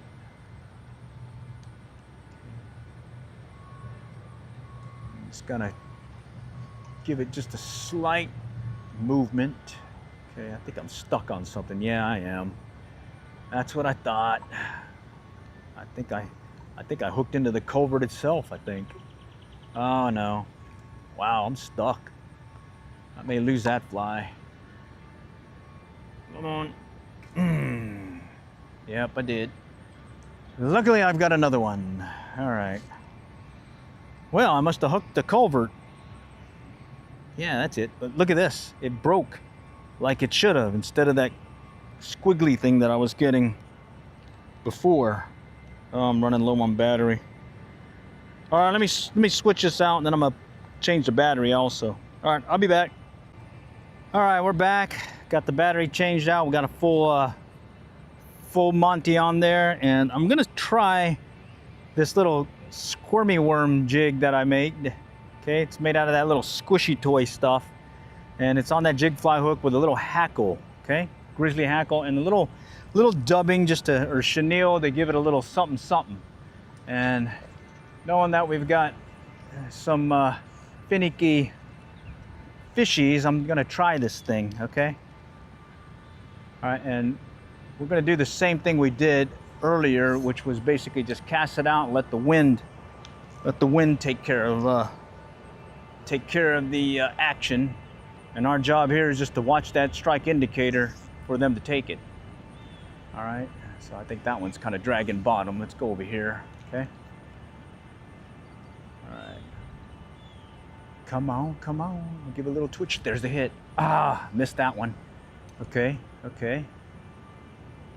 Little twitchy movement here, a little twitchy.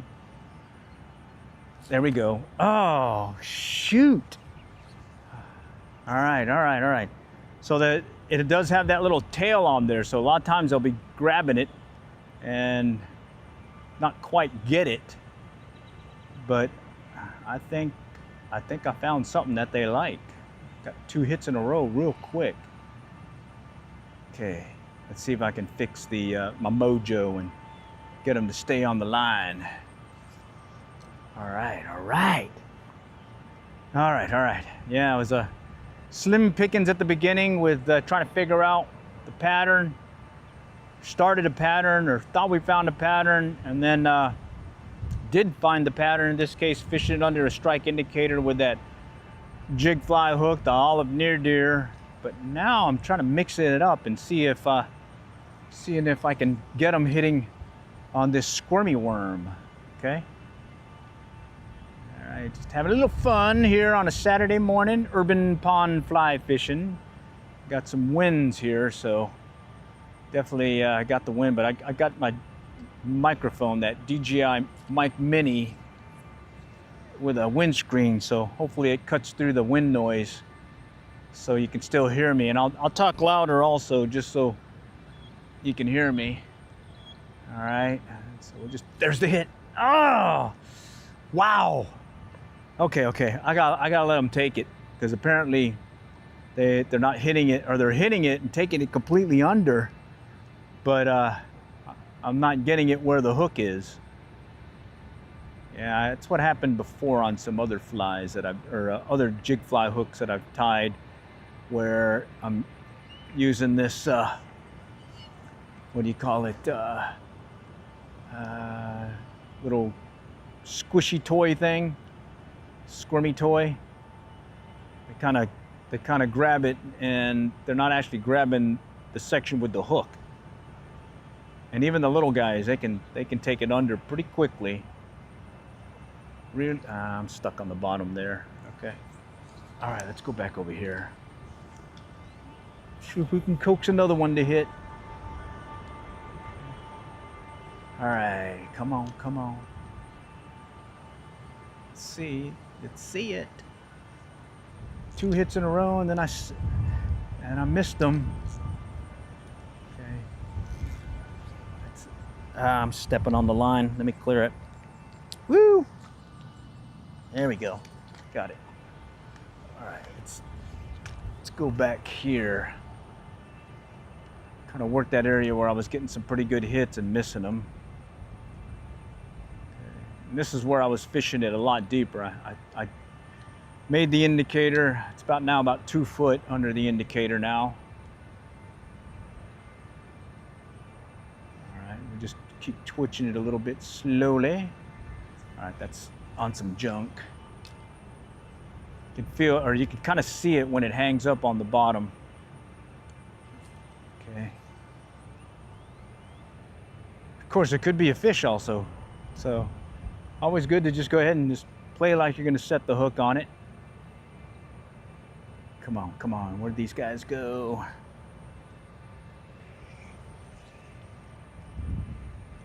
Okay, we'll let it drift in a little. There's the hit right there. That's it right there. On the squirmy worm. I made this one out of a toy. That little squishy whammo toy that has like tentacles and stuff. Ah. All right. So yeah, I got them. And I'll show you what I mean, where they're taking it under, but they're not getting quite hooked. So what happens is it rides like so, and they're grabbing it here. So look how stretchy that is. I need them to actually take it all the way. So even though I'm getting a good indication of the strike, they may not be right where that hook is. So you pretty much have to just kind of play by ear. All right. Take the good with the bad. You get some missed strikes, but hey, you also get you get some good hookups. So let's see if we can get another one lurking out here. Okay. You saw how that one took it completely under. Right there too, see? Right there, he took it under. Maybe I need to let him take it a little bit further versus the subtle hit that I was getting with the near deer. Okay. Because yeah, that little tail is really stretchy. There we go. He's hitting it. He's hitting it. Oh man, that may be a little guy hitting it. That one was slightly running with it. Okay. All right. Well. Yeah. Again, it's a really easy tie.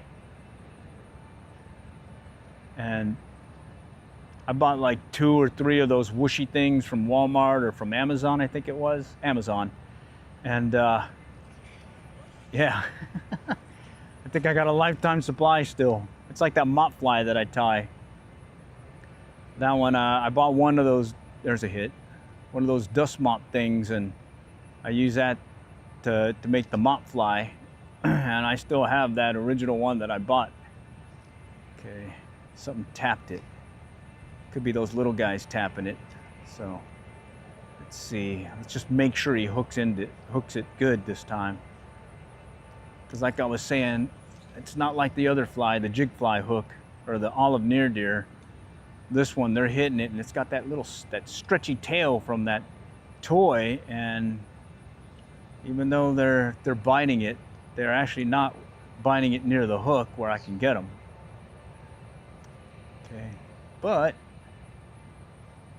definitely getting a lot more strikes compared to the other ones. So let's see if we can keep this up. Let's move over to the right a little bit. Okay, let's cast it out just a little bit further out here on the other side of the greenery. Okay, there's one tapping it. There we go. He tapped it good. That one tapped it good. I like that. Oh, he got off. All right, well, I saw it. All right, let's do it again. All right, I need to get off the line here. All right, let's get it out. Okay. Yeah, this one's getting a lot more hits. I'm good with that. Finding the pattern, that's half the battle. And then sticking with it, seeing if you need to make adjustments. In this case, I made an adjustment because I lost my fly. But when I did lose the fly, I snagged onto something down below. And when the knot broke, it wasn't the knot failure this time. So kudos to the uni knot. The other day I lost I don't know how many flies and fishes because of knot failures. Yeah. So let's see if we can get another one to strike out here. Okay, let's pop it over here. Okay.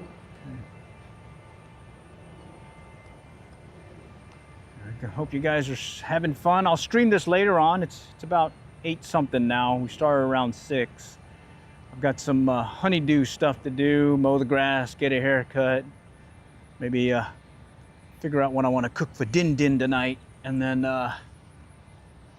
we'll probably stream this a lot earlier than last night. Last night I ran it from 11 to about 2 in the morning, and I definitely need to catch up on some sleep here. But hey, it's the weekend.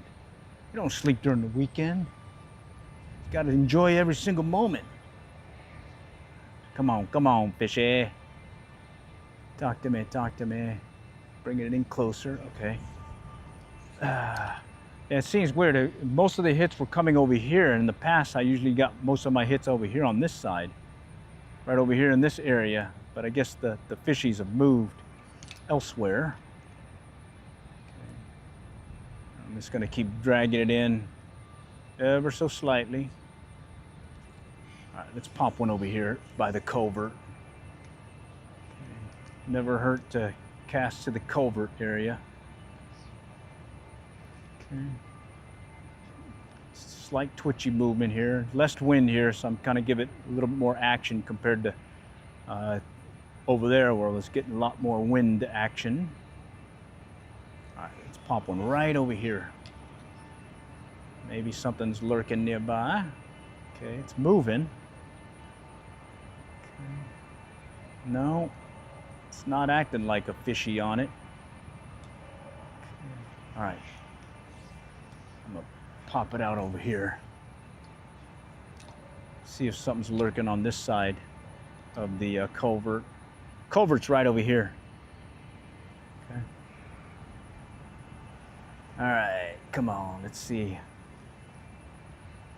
Let's see if squirmy worm's the key today. Well, maybe not. All right, let's cast it out. Let's just cast it out and let's see what happens out here. Maybe something will rise up on it. I'm gonna let the wind do its thing to it. Okay. Kind of seems like it's stalling there. Let's move it a little.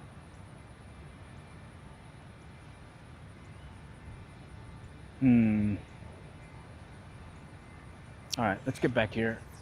Let's get back in the action. Back in the action. Start walking the bank, and as soon as I start hooking into them, I'll kind of stay there for a little bit and see if I can get more than one. Oh, there's a hit. Oh no. Ah, oh yeah. Woo. Okay. All right, nice. Hooked into some of the greenery. All right, let's pop it over again. Okay. Let's see, there's a hit, there's a hit. He hit it once. See if he'll hit it again. He wiggled it, but he didn't take it under, and that's that fear I have where it's that they're just tailing it. All right. Yeah, the fear I have is they're tailing it. I got some junk on it. All right. Well, I hope you guys are having fun. I'll be rebroadcasting this later on. A lot of folks get confused. They're like, oh, I thought this was live. Well, I try to make it as close to when I fished as I can. Usually trying to render the video takes the longest, and then just finding a block of time to do it. So there's the hit. But since we're fishing early today, I should be able to get it streaming later on or in the early part of the day instead of late evening like I did last night. And what I've been doing is just hitting up these different ponds that we have in the area, calling it urban pond fly fishing. And so far I've hit most of the ponds here in Allen, a couple of them in Plano, just down the road from us. We're over here just north of the Dallas-Fort Worth Metroplex. And then I've hit a couple of ponds over here in the heart of Dallas. Twice over there at Caruth Park, over there by the Southern Methodist University, SMU. Had some good success there. Did see some nice sized bass lurking over there in that little canal thing that they had. Caught a little bass and bang, or a little sunfish, and sure enough, these two big bass came up and tried eating them. And then I fished Turtle Creek over there in the really the heart of Dallas, just by the Katy Trail area, popular area that folks like walking the trail and whatnot. It's got a nice little creek area that you can fish, and certainly had some fun there. It's bass, bluegill again, some long-ear perch, real cool looking perch, big long operculum that's real colorful, got like a cichlid-like head. So that was pretty fun. And then just the other day I fished a local pond here, Kroger Park I call it, which is one that it's a small pond, but it carries some surprisingly nice sized bass. And I ended up catching a little bass, and immediately right after hooking in that little bass, I had a bigger bass just swallow it. Well, he didn't swallow it, he took it, and I fought him briefly, and then when he spit it out, well, I didn't have him anymore. And then I've been fishing, I call it PSP, Pin Stack Ponds. It's over there and right by the Pin Stack event center. I don't know what exactly it is, but it's like bowling and other games and whatnot, and food and drinks and what. And I've been fishing those ponds because there's been several nice sized bass I've had visual of. And I think the largest I caught so far out of there is just more recently, what was it? Maybe 14, 15 inch bass. But there are bigger ones. There was a bigger one that I actually had take the fly and spit it out on me. So yeah, that's fishing. That's fishing. Okay, just keep working this jig fly hook, or correction, squirmy worm. right, we're gonna get closer over here to that fish attractant spot. All right. All right, we only got two bluegill, I think, over there. All right. All right, just kind of quickly trying to get back to my spot. All right, let's see if, there he goes. Oh, you seen that thing? Took it completely under, and I still didn't hook him. Man, that's when he's got it by the tail. All right, he's hitting it again. I'm gonna let him take it good. Okay, had it by the tail, took it completely under. There we go, did it again. Jeez, what is up with that? All right, let me show you why I'm not hooking up. Or at least it's my excuse of why I'm not. Okay, comes up. Oh, wait a minute, look at this. Maybe that's why I'm not. Comes up and he grabs this right here and it takes it under, but he doesn't have it enough for me to hook him because the hook is further up. Okay, let's do it again.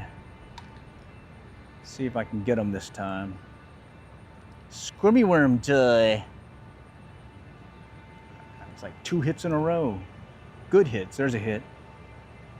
There we go. That time I waited on it. What is this guy? All right, Mr. Blue Golly. Golly, golly, golly. All right, got him. I'm hooked. Tangled, bear with me. There we go. Yeah, and just to explain how I tie it, it's very simple. Oh, this is nice. Look at this. Big old, look at that size of that thing. All right, so it's a little Whammo whatever squishy toy. It's the hint of chenille right here, okay? And then a grizzly hackle, okay? And that's it. All right, and this is a size, I think this is the 1/80th, size 10, 1/80th ounce jig fly hook.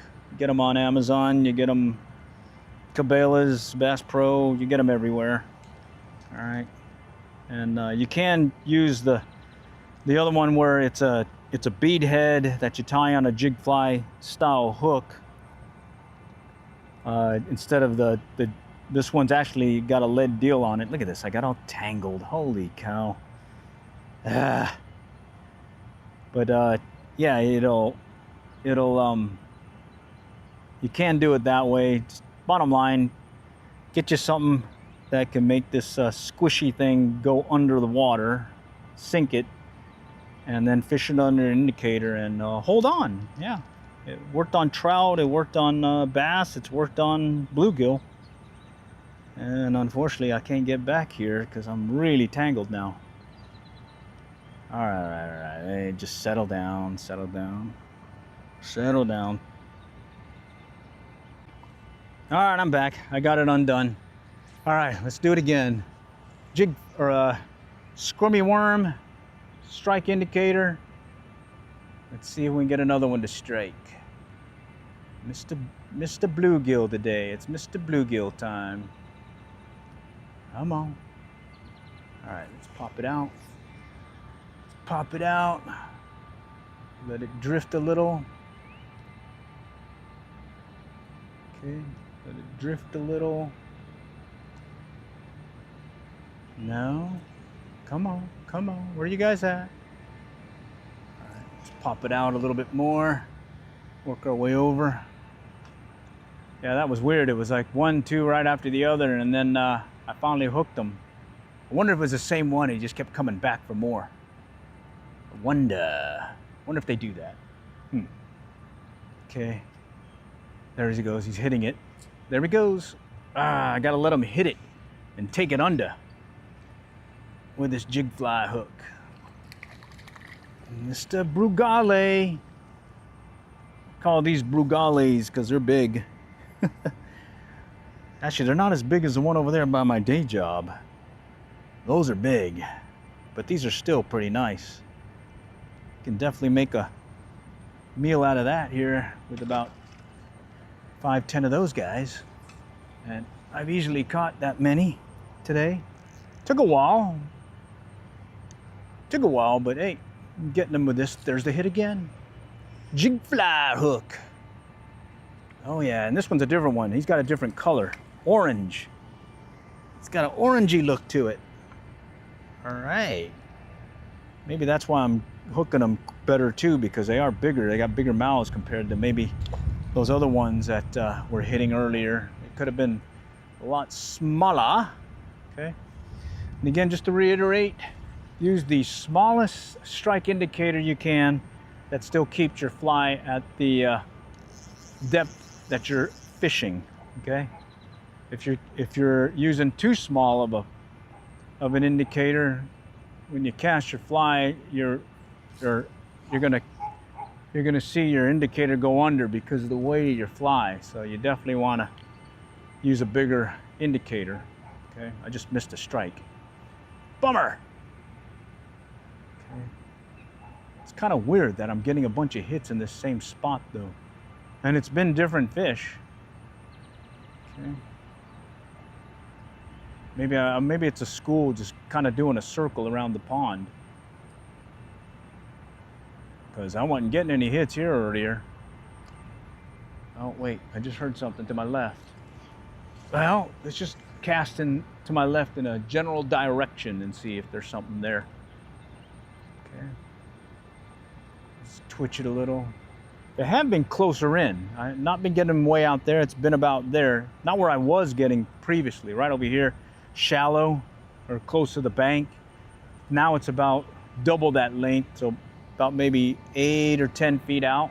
Seems to be the spot where I've been getting most of the hits now.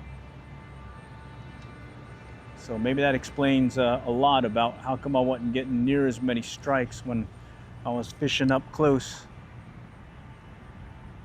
compared to the other days. I guess the morning bite was more of a further out bite. Okay, all right, let's walk it this way. All right. Okay, there we go. All right, and let's see if something's lurking in this area. There's some more junk on the bottom here. All right, we'll take it to that one corner. Normally I get some good hits there too. Okay. Let's see, come on, come on. Some movement, no? Let's pop it out that way. Okay, let the wind take it. Let the wind do the action. We just set the hook. Set the hook. Come on, Mr. Fishy. No takers? All right, let's go back out. A little bit further out. Just gonna twitch it in a little. Watch for that take.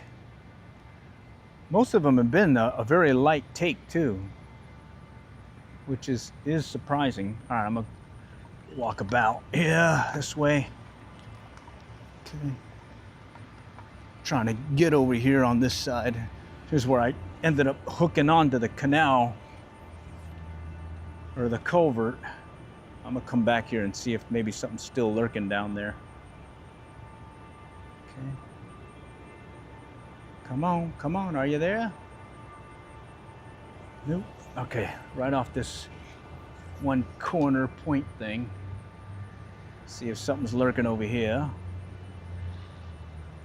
Okay, I think I saw a wiggle. A wiggle slash jiggle.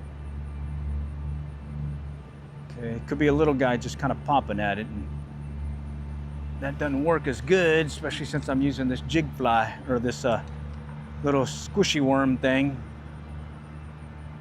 That grab a tail, that squishy worm part. You definitely have a hard time hooking them because they're not actually near the hook. Okay. All right. Here we're just kind of scouting the bank, trying to see if we can locate another set of them, school of them. Yeah, so most of the action was over there. Okay. But I'm just gonna see if same holds true on this side where they're just a little bit further out from the bank. No.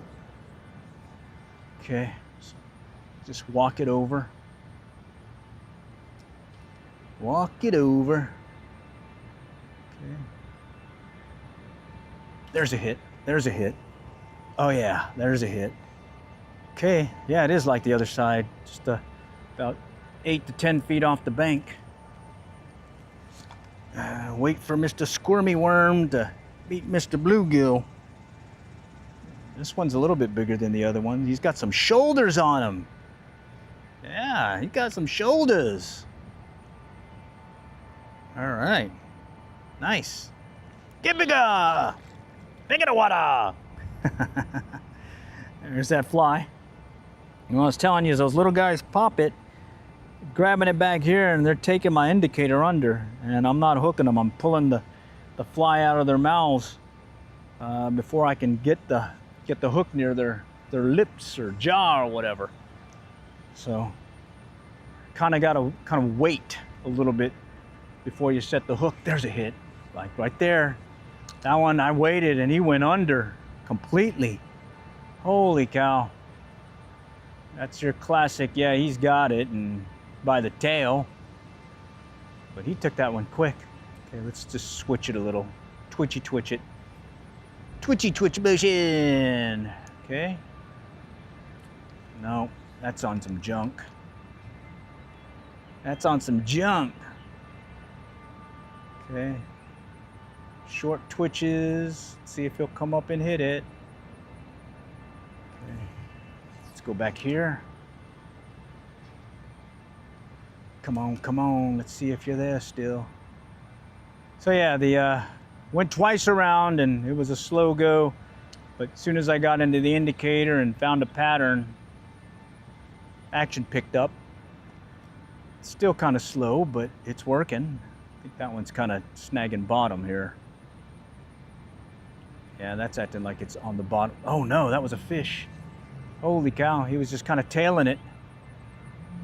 He was tailing it. He was toying with my feelings.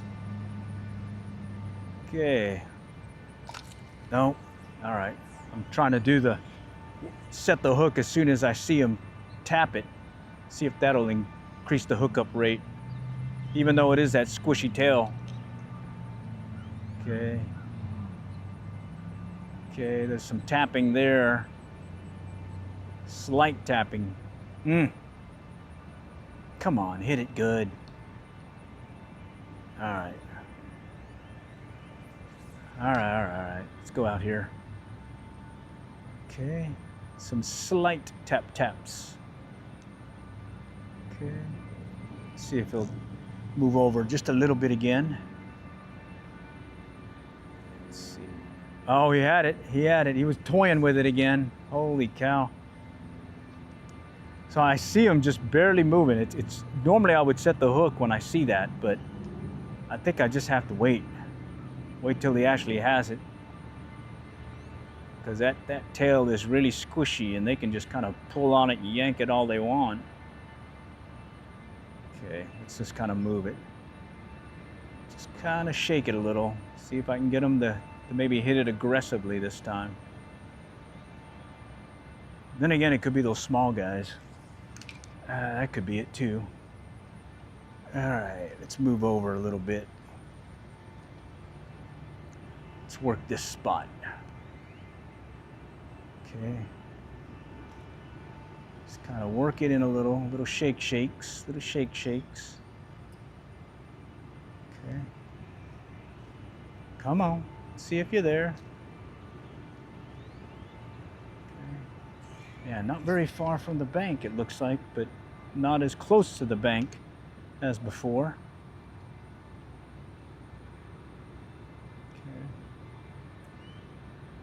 There's a hit. There's another hit.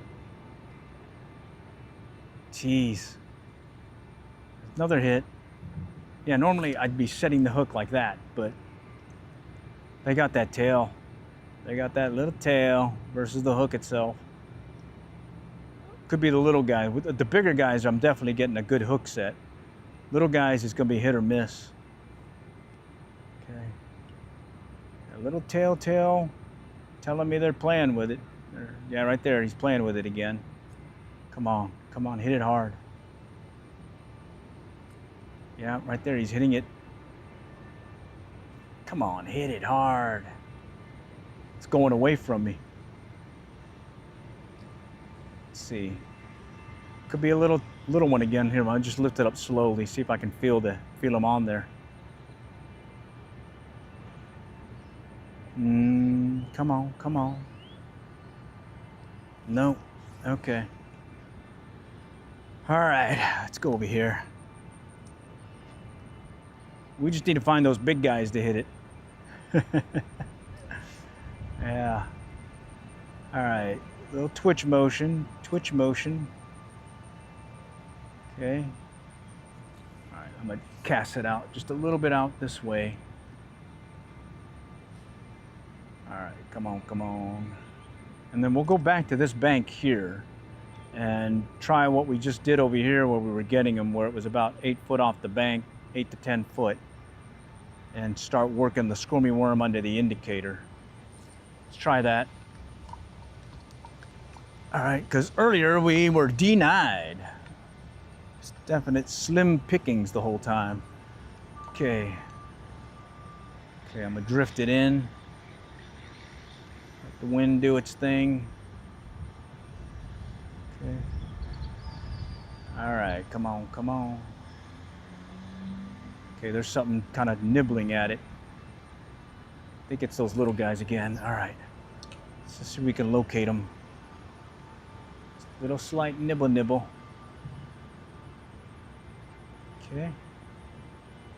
Little twitch here. Let's see if we can get them to come. All right, let's go this way.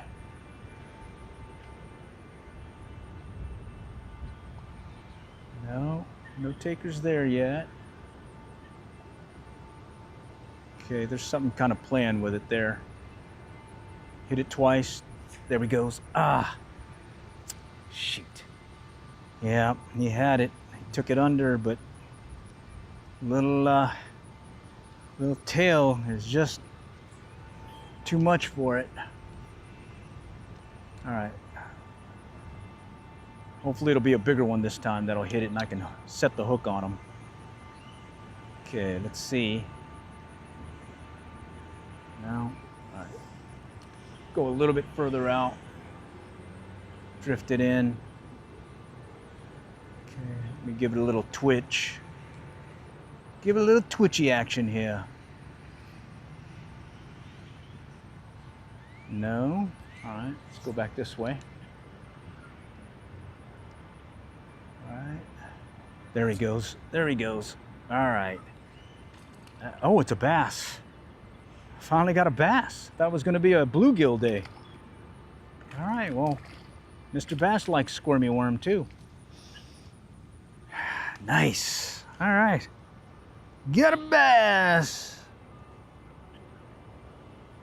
Okay, bear with me. I'm trying to grab him here. Man down, man down, man down.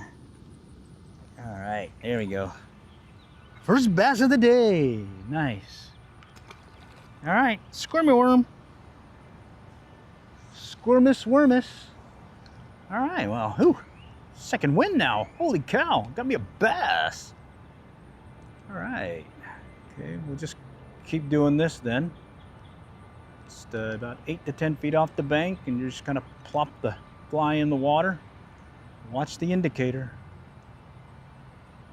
See if we can find that telltale of a strike. And the dilemma being when to set the hook, since I'm using that squirmy worm. The little guys tend to take it under and not get hooked. It's the elasticity of the worm just makes it that much tougher. Okay, let me just make sure I'm not tangled. Yeah, I'm tangled. I thought I was. Holy cow, it looked like it. Okay, let's fix that. Yep, wrapped. Got me wrapped around my finger. Okay, where is it? Oh, got it wrapped around the little barrel knot. Perils of fishing a DIY leader is, yeah, you'll sometimes hook into your other knots, and it'll kind of be a pain to get undone. But sometimes I think it's well worth it because some of the price of those what do you call them, tapered leaders are pretty high for what I'd want to really pay for them. I remember you can get like 3 for $9 way back in the day. Now it's like 1 for $9. It's a little high, I think. Especially since I can make my own. I didn't have to deal with this. It's not too bad though. It's not too bad. It doesn't happen that often. Alright. Okay. There it is right there. Having a hard time seeing since I got my polarized glasses. It's like, okay, is that the line or is that another line? Okay. But so far we got a bass. Finally. Thought it was going to be a bass day. It turns out it's going to be a bluegill day, but we did get one bass on the squirmy worm. Okay, let's see. Coax another one to hit here in a moment. Bass or bluegill. I'll take either one. Okay, we'll just kind of see if we can locate a pocket of bluegill here. Okay. I'm just mainly looking for that telltale of the fish striking it. Looks like the wind died down too, so I may have to give it a little bit more action with the fly rod compared to what I was doing earlier over there by that point over there, or that bank. Okay. Alright. Okay, we just kind of twitch it a little bit here. We'll just give it a few more casts here. I want to go back to that spot over there. I kind of liked it. I kind of liked it. All right. But good to know. There's a hit right there. What is that?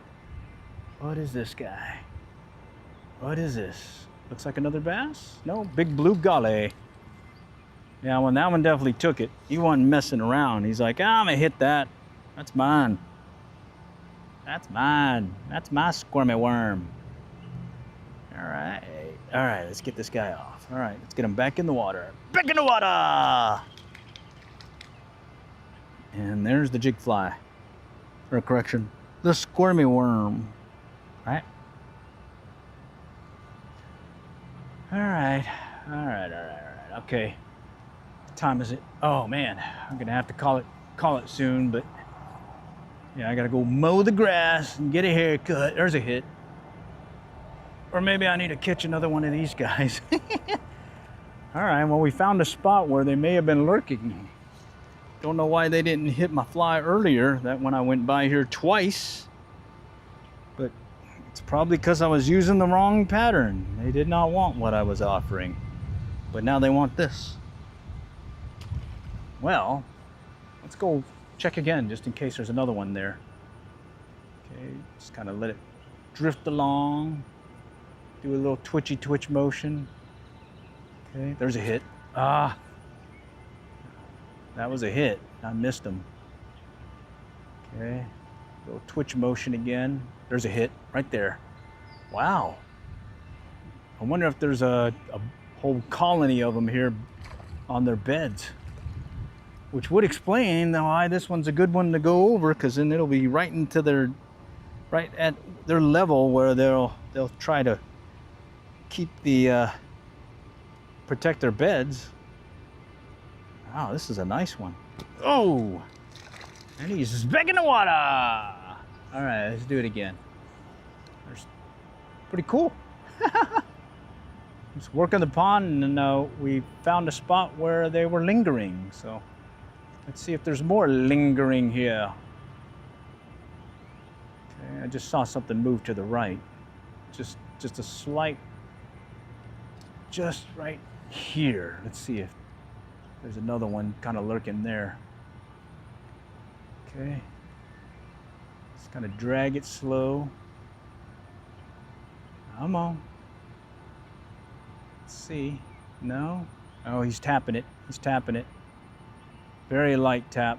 Come on. You got it. Now, It's got to hit it better than that. Maybe it's a little guy. Let's try here. Okay. Stand off a little. Bring it in a little bit closer into shore. Maybe there's some lurking closer in too. There's a hit. Okay. Just kind of do the same thing here. Bring it in just a little bit. Watch for that take. Okay. No. Watch for the take. Take it, man. Take it. Nope. All right, let's go over here. There's a hit. Oh, geez. I wasn't ready. And I think it was one of those smaller ones because it definitely did not hook. And he hit it hard. Okay. Yeah, they hit that tail. It brings that strike indicator under like they're really hooked, but they're not.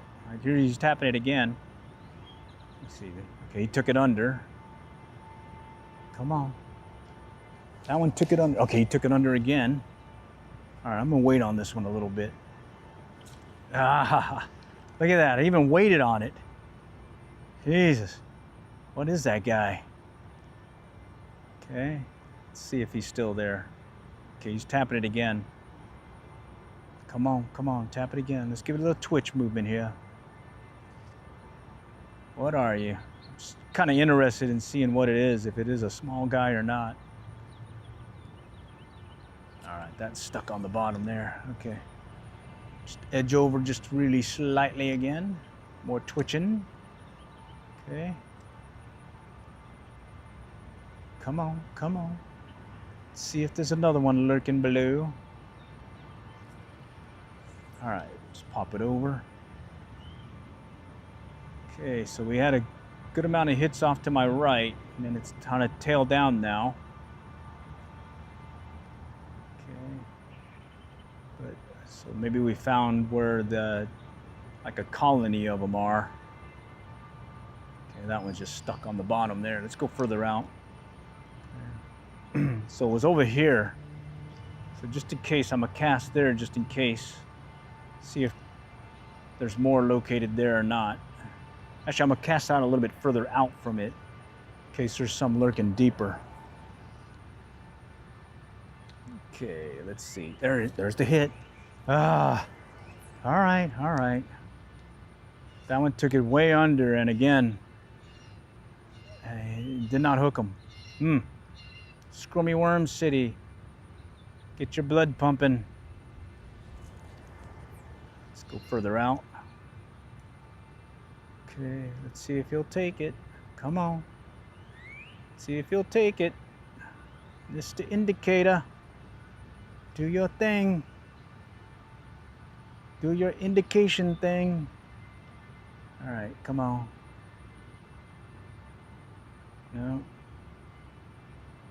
No. Okay, let's pop it up and back. See if one's out here again. Okay. Short twitch. I like how they hit it immediately when they're being really aggressive. All right, maybe it's time to move on. Okay. Oh, something was on there when I was lifting up. I could feel it. All right, let's keep walking the bank. Okay. Let's see if we can locate another one here along this bank. I think I remember someone was fishing over here and they were doing pretty good in that same spot. So there must be like a colony of them, a whole bunch of them kind of on their beds lurking there. Okay. That one's not. No, that one looks like it's just kind of dragging bottom. Yeah. Dragging bottom. Okay. Let's kind of do a twitchy motion here. No. No? Okay. No. All right, I'm gonna go right here and then we're gonna work our way back. Actually, I'm just gonna walk right back over there to that spot where it's in the sun now. See if they're still there and then we'll close it out. I think we figured out what today's pattern is, which was basically fish under a strike indicator, set you up with be it a streamer pattern, olive deer, probably a woolly bugger would work, maybe even some nymphs and whatnot, and then the squirmy worm, sandworm worm, a squishy worm like I'm using here.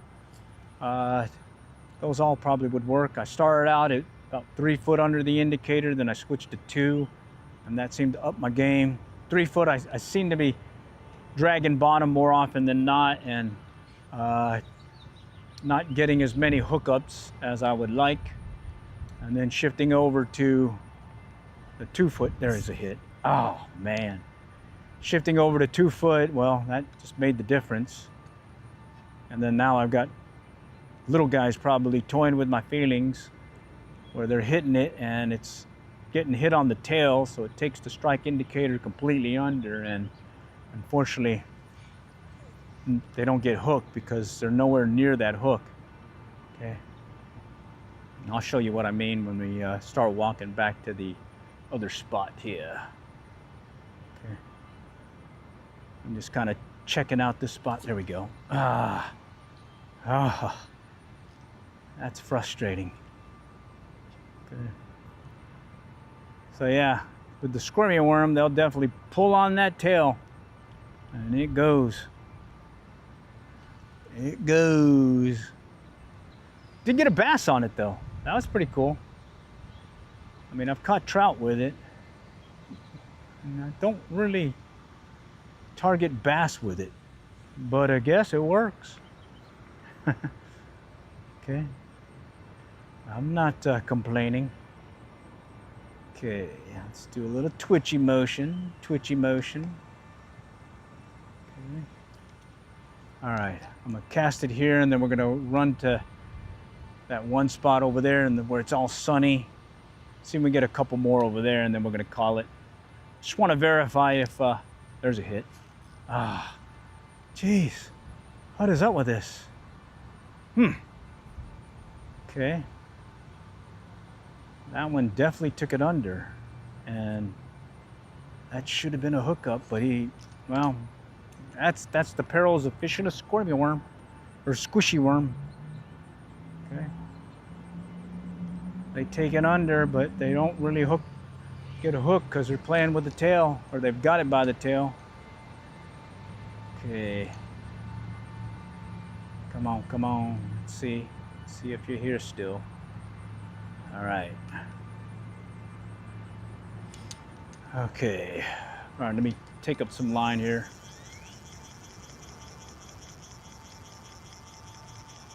Okay, let's take up some line. I'll show you what I mean as I walk back to the other spot. Okay, so the squishy worm is made up of a jig fly hook and that little squishy tentacle thing. See how tentacly it is, and look how stretchy it is. And they grab it here and run with it, sort of like when they're grabbing a night crawler or earthworm thing.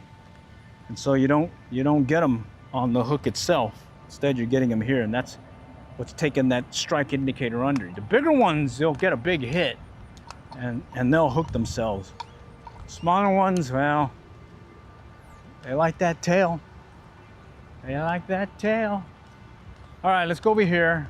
Let's see if we can catch one or two more, and then we'll call it. And then I'll see you guys this evening. Hopefully get some good engagement again. Yours truly hosting another rebroadcast, restream of today's urban pond fly fishing adventure. What do you think, huh? Pretty good commercial? All right, let's get this out here. Let's see if the bigger guys are lurking over here still. Come on, come on. See if you're still here. Okay. Let's pop it over. Ah. Okay. Come on, come on. I think they were out here a little bit. Let's see. Come on, come on. Let's see what we got. Are you guys still here, or did you guys already move on? Definitely a lot more windier in this direction here. Okay, something's tapping it. He's tapping it, but he's not hitting hard. Holy cow. I wonder if the little guys moved in. Okay. Let's let it jig a little here. Bring it in. See if I can coax another to strike. Okay. No takers there. Let's go back here. Just gonna let it drift in the wind. Give it a jig or two. Come on. Okay. That one's acting a little fishy. Let's recast. Just want to locate these guys if they're still here or not. Kind of tell me if I come back to try that spot first before I go to others. Sort of like that one where we were getting a set there. That one seems to be a consistent spot. There's a hit. Come on. That was a hit. Take it all the way. All right. Okay. Let's just play it by ear. Right there. Very slight tap again. I think it's those little guys now. Little guys may have moved in. Holy cow. All right, let's see if we can get them though. Okay. Just kind of working it slowly. No taps yet. Okay. All right, let's go back over here. Yeah, this may be the spot. Let's see. Little tap, little tap. No?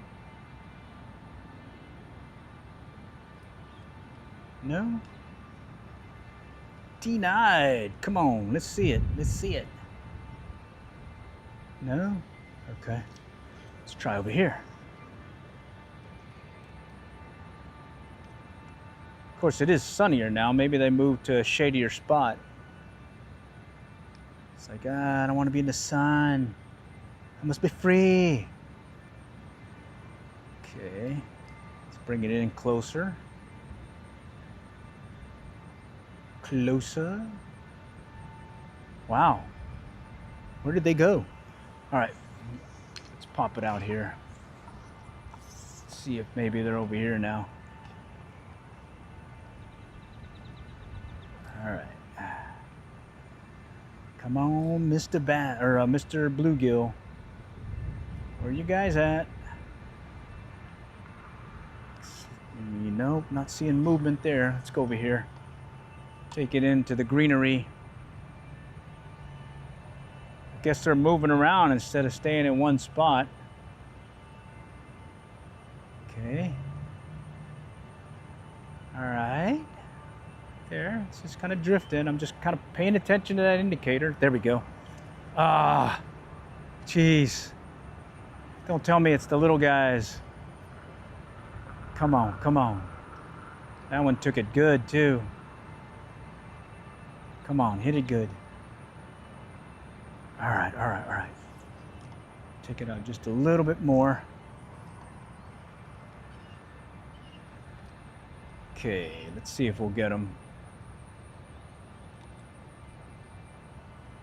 All right, come on. Try right here. Come on, where'd you guys go? Are you in the greenery? Okay. All right, that's stuck on something there. That wasn't a hit. Just kind of drag it slow again. Okay. Take it right here now. Let's see if we can, just trying to locate them. See if this pattern still works. Okay. Okay. No. Okay. Slim pickings now. What's over this? Okay. Come on. Are you there? Just kind of jiggied it closer.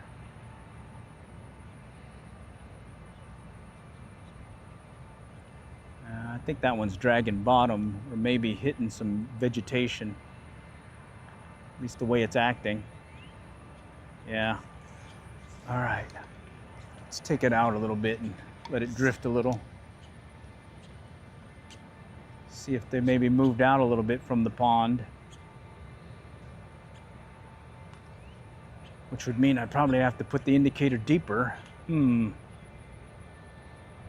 Okay.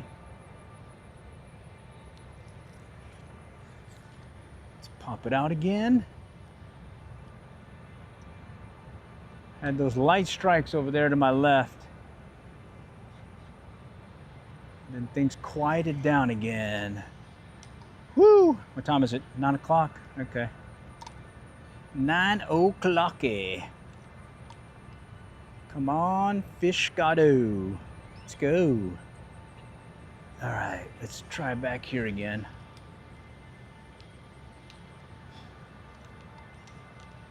Right in this sunny area now. There we go. No. I think I hit bottom on that one. Okay. Come on, let's see it. See if we can get one more to close it out. Come on, fishy, cooperate. Who's gonna be the lucky winner? Right here, right here, right here. No, no, no. All right, back out. Okay. Let it drift in. Watch for a strike. No takers there. Back out again. Watch for a strike. Okay. All right, let's go back out here. Try here. There he goes. Jeez. Very light tap. Come on. I need one to hit it hard. Aha. Need him to hit it harder than that. Come on, buddy. Okay, let's see if we can get him. All right, here we go, here we go. No, not yet. Slight drift. Not seeing an indication yet. No. I think he was just toying with me. He's like, no, you don't need to close it out yet. You need to fish a little bit longer. I'm like, I got a ton of stuff I gotta knock out. I gotta mow the grass. Gotta get my hair cut. Gotta find out what I want for dinner. Feeling like trying that induction burner again and maybe tried some flat iron steaks. Heard that works really good on the burner. I did a skirt steak, a picanha, a ribeye, and a sirloin already so far, or T-bone. And yeah, I like it.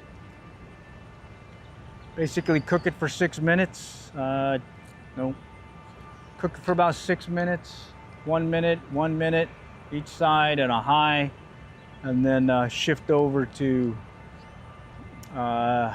30 seconds to a minute each side for a total 6 minutes, and then let it rest for 5 minutes, and so you got yourself a tasty steak.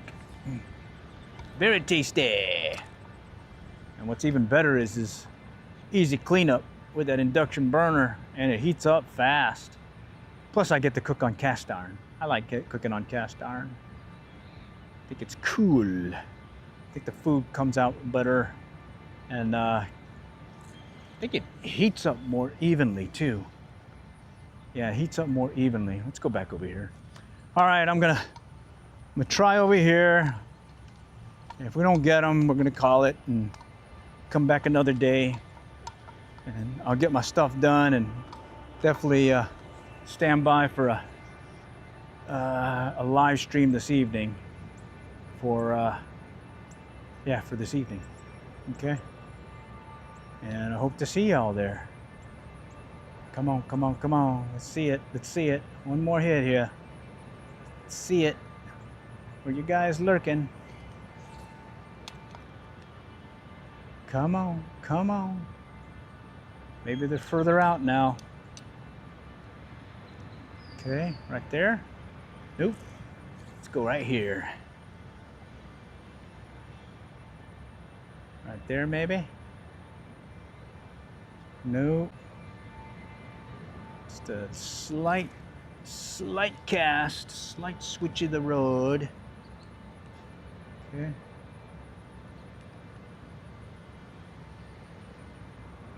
Little twitchy action there. Okay, something moved it. Now, I think that was bottom. Or something grabbed it. Some greenery. The way that was acting. Okay, let's go over here. Okay. Come on, come on. Guess they moved on. Holy cow. Bummer. Here, let's go back to that spot where we were catching them. Just confirm that they're still there so that we'll know to come back again next time. All right, if I remember right, it should be right where this patch of ground is that I kind of marked off last time. Let's see, right up here. Oh, I see a good marker. There's a marker over here on the trail to my left. Let's see if that's the case. See right there? Right there, little wooden deal. I'm just gonna cast here and let's just confirm that these guys are still here. And then we'll call it, okay? Because I certainly have to do some stuff today. Okay, right in front of me. No takers. No, no. Okay, let's go here. See if these guys are still playing here. Or did they move on? Okay. Okay. All right, let's go back this way. Yeah. All right, I'm on the marker. Okay. Are they still here or not? Come on. Did they move on? Okay, let's go right there. Step over a couple of steps. Okay. I think something's tapping it. I think it's little though. Okay. Let's shake it a little bit here. All right, let's cast further out here real quick. I don't think they were that far out earlier. Okay. Let's bring it in a little bit. Okay. All right, I'm gonna step over. Oh, there's a hit. Ah, okay, maybe we found it.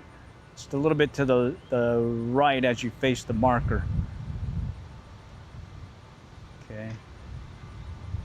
Okay, getting some taps, getting more wind though. Okay, yeah, that wind movement is pretty good. I'm gonna let it do the thing to the fly. Okay. All right, come on, step over. Okay. Once I hook one, I'm gonna mark the spot in relation to that wooden marker. Okay. Come on, come on.